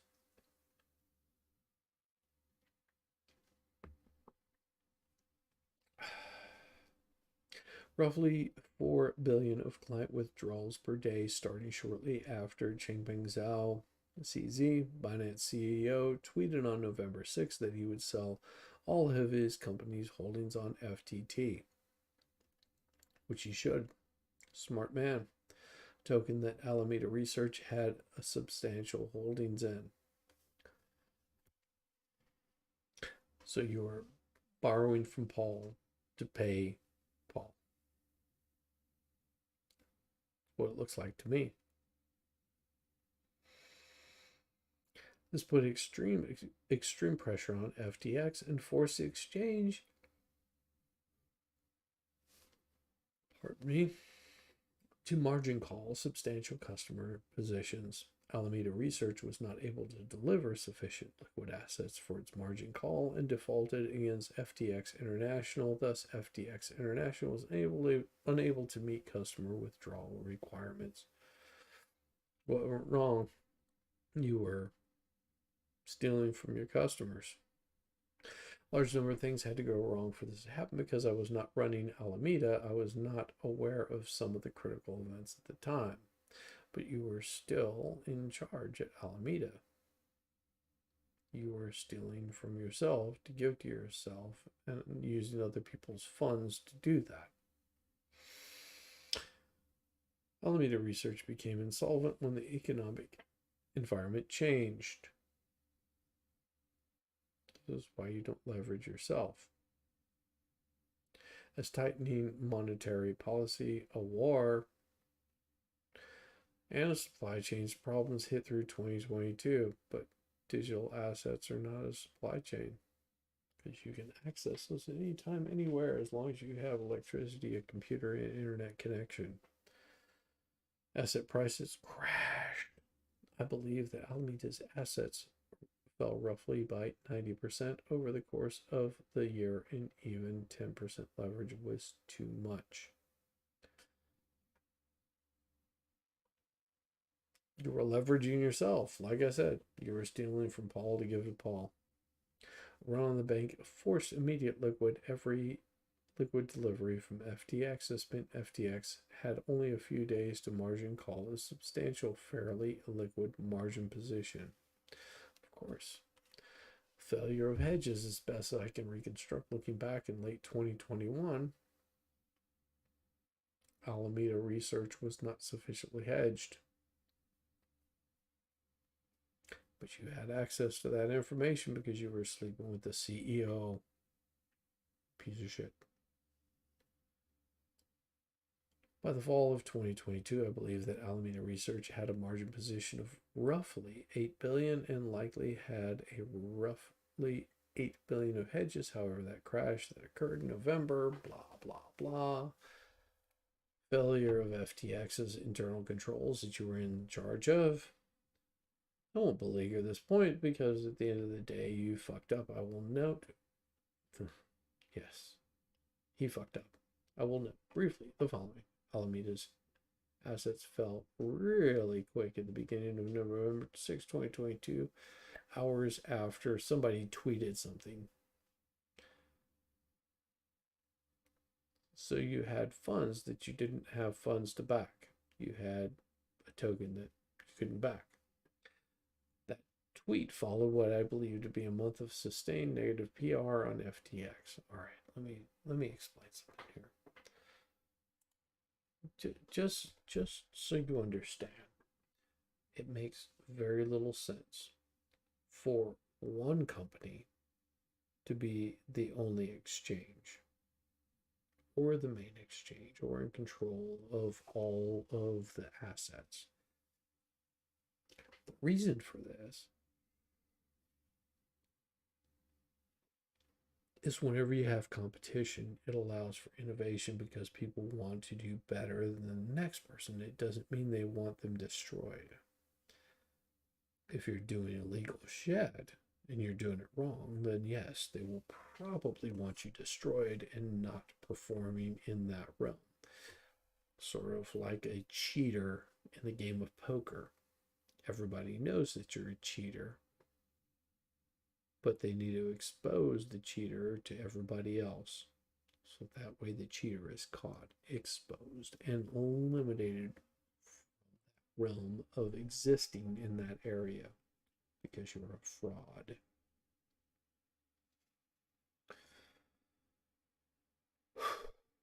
Sorry. Around November 8th, we agreed with CZ on a deal that would have Binance acquire FTX a small fraction of its value a week earlier. We signed an LOI that prevented us from talking to other potential investors as long as the negotiation with Binance were ongoing. During that time, he had received serious expressions of interest from multiple potential investors who represented billions in capital that could have gone to customers. Basically, you were wanting somebody else to take on your debt. What a piece of shit. He was inhibited by responding by the LOI. A day later, Binance announced they were not going to go through with the deal, and we learned about them backing out from their Twitter post. As you should. Especially whenever you're running shady shit. They're not giving you the courtesy or the time of day. It is a slap in the face to show how shitty you are. That's what that is. Roughly $3 billion of capital. Oh, I'm sorry. Guess I should bring this up. There we go. How about that? Full screen. Full screen there.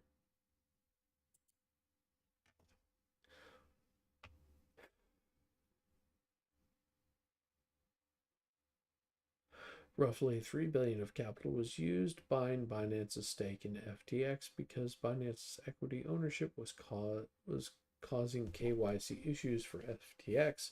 Binance was not cooperative in supplying information about CZ to regulatory bodies FTX was applying for a licensure with. And who were those regulatory bodies? Would that be the SEC? A few months ago, FTX was generally considered to be Binance's most significant competitor globally. That's why Binance would not want you destroyed. Binance has averaged roughly 70% of global cryptocurrency volume, up from 50% before. Before what? There are reports that due to this increase in market share following FTX's collapse, Binance might be able to avoid regulatory enforcement.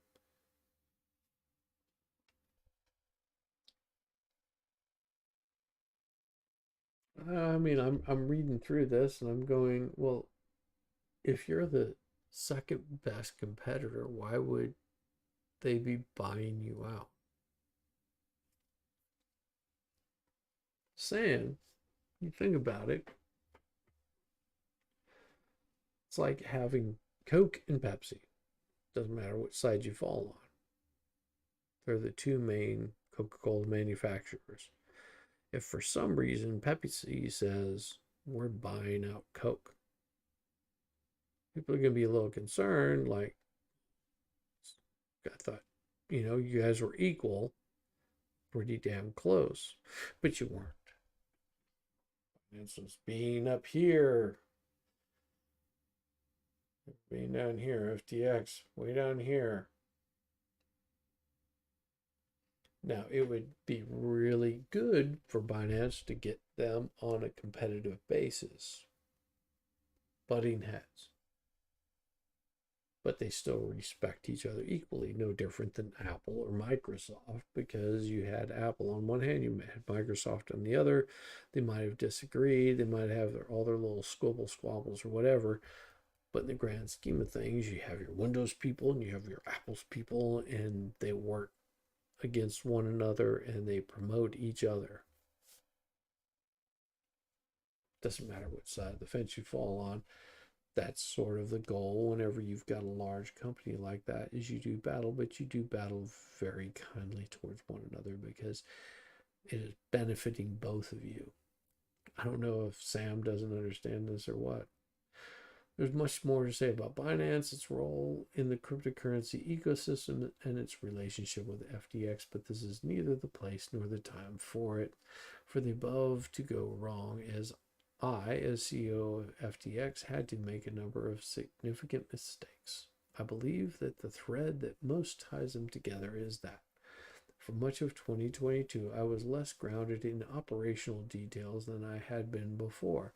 I had prided myself on staying grounded, staying in the weeds day to day of the company, but by midnight of mid-2022, he believed he was approximately 25% of his time talking with regulators and policymakers in DC and beyond because you were trying to scam them too. 25% of my time branding and the new pathways for FTX. That has nothing to do with it. 25% of his time managing FTX's growth workforce. Together, those were maybe 25% of my time in 2020, but by 2022, they were closer to 75%. That's time that wasn't spent focusing on the actual core product. What product? You were basically an exchange crook. They were closer to 75%. That's time that wasn't spent blah, blah, blah. I also prided myself on having a strong work ethic. I began FTX by routinely working 18-hour days. That's it. But for much of 2022, he believed he was working about 30% less than I was used to. And even when I was working, I was less focused and disciplined than I used to be. I thought that I could hold FTX together.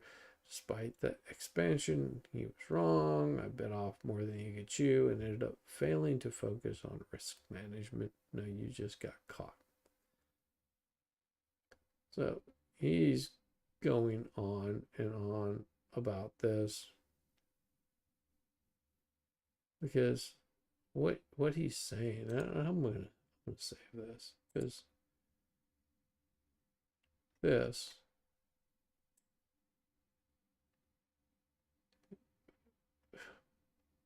horrible. He's got at least 11 pages that are absolute bullshit. It's an absolute bullshit. There's no excuse for this. No excuse. Well, I haven't even gotten through all of the hearing. I don't have anybody on here that's paying any attention tonight. It is 1 o'clock in the morning, my time. And it looks like I am just going to call it a night. And I'm going to thank everybody. It's been wonderful. It's been good. And if you happen to catch this later on, hit like and subscribe. I will do part 4 at a later time. But tonight, I am going to get some sleep. So I thank you. Peace.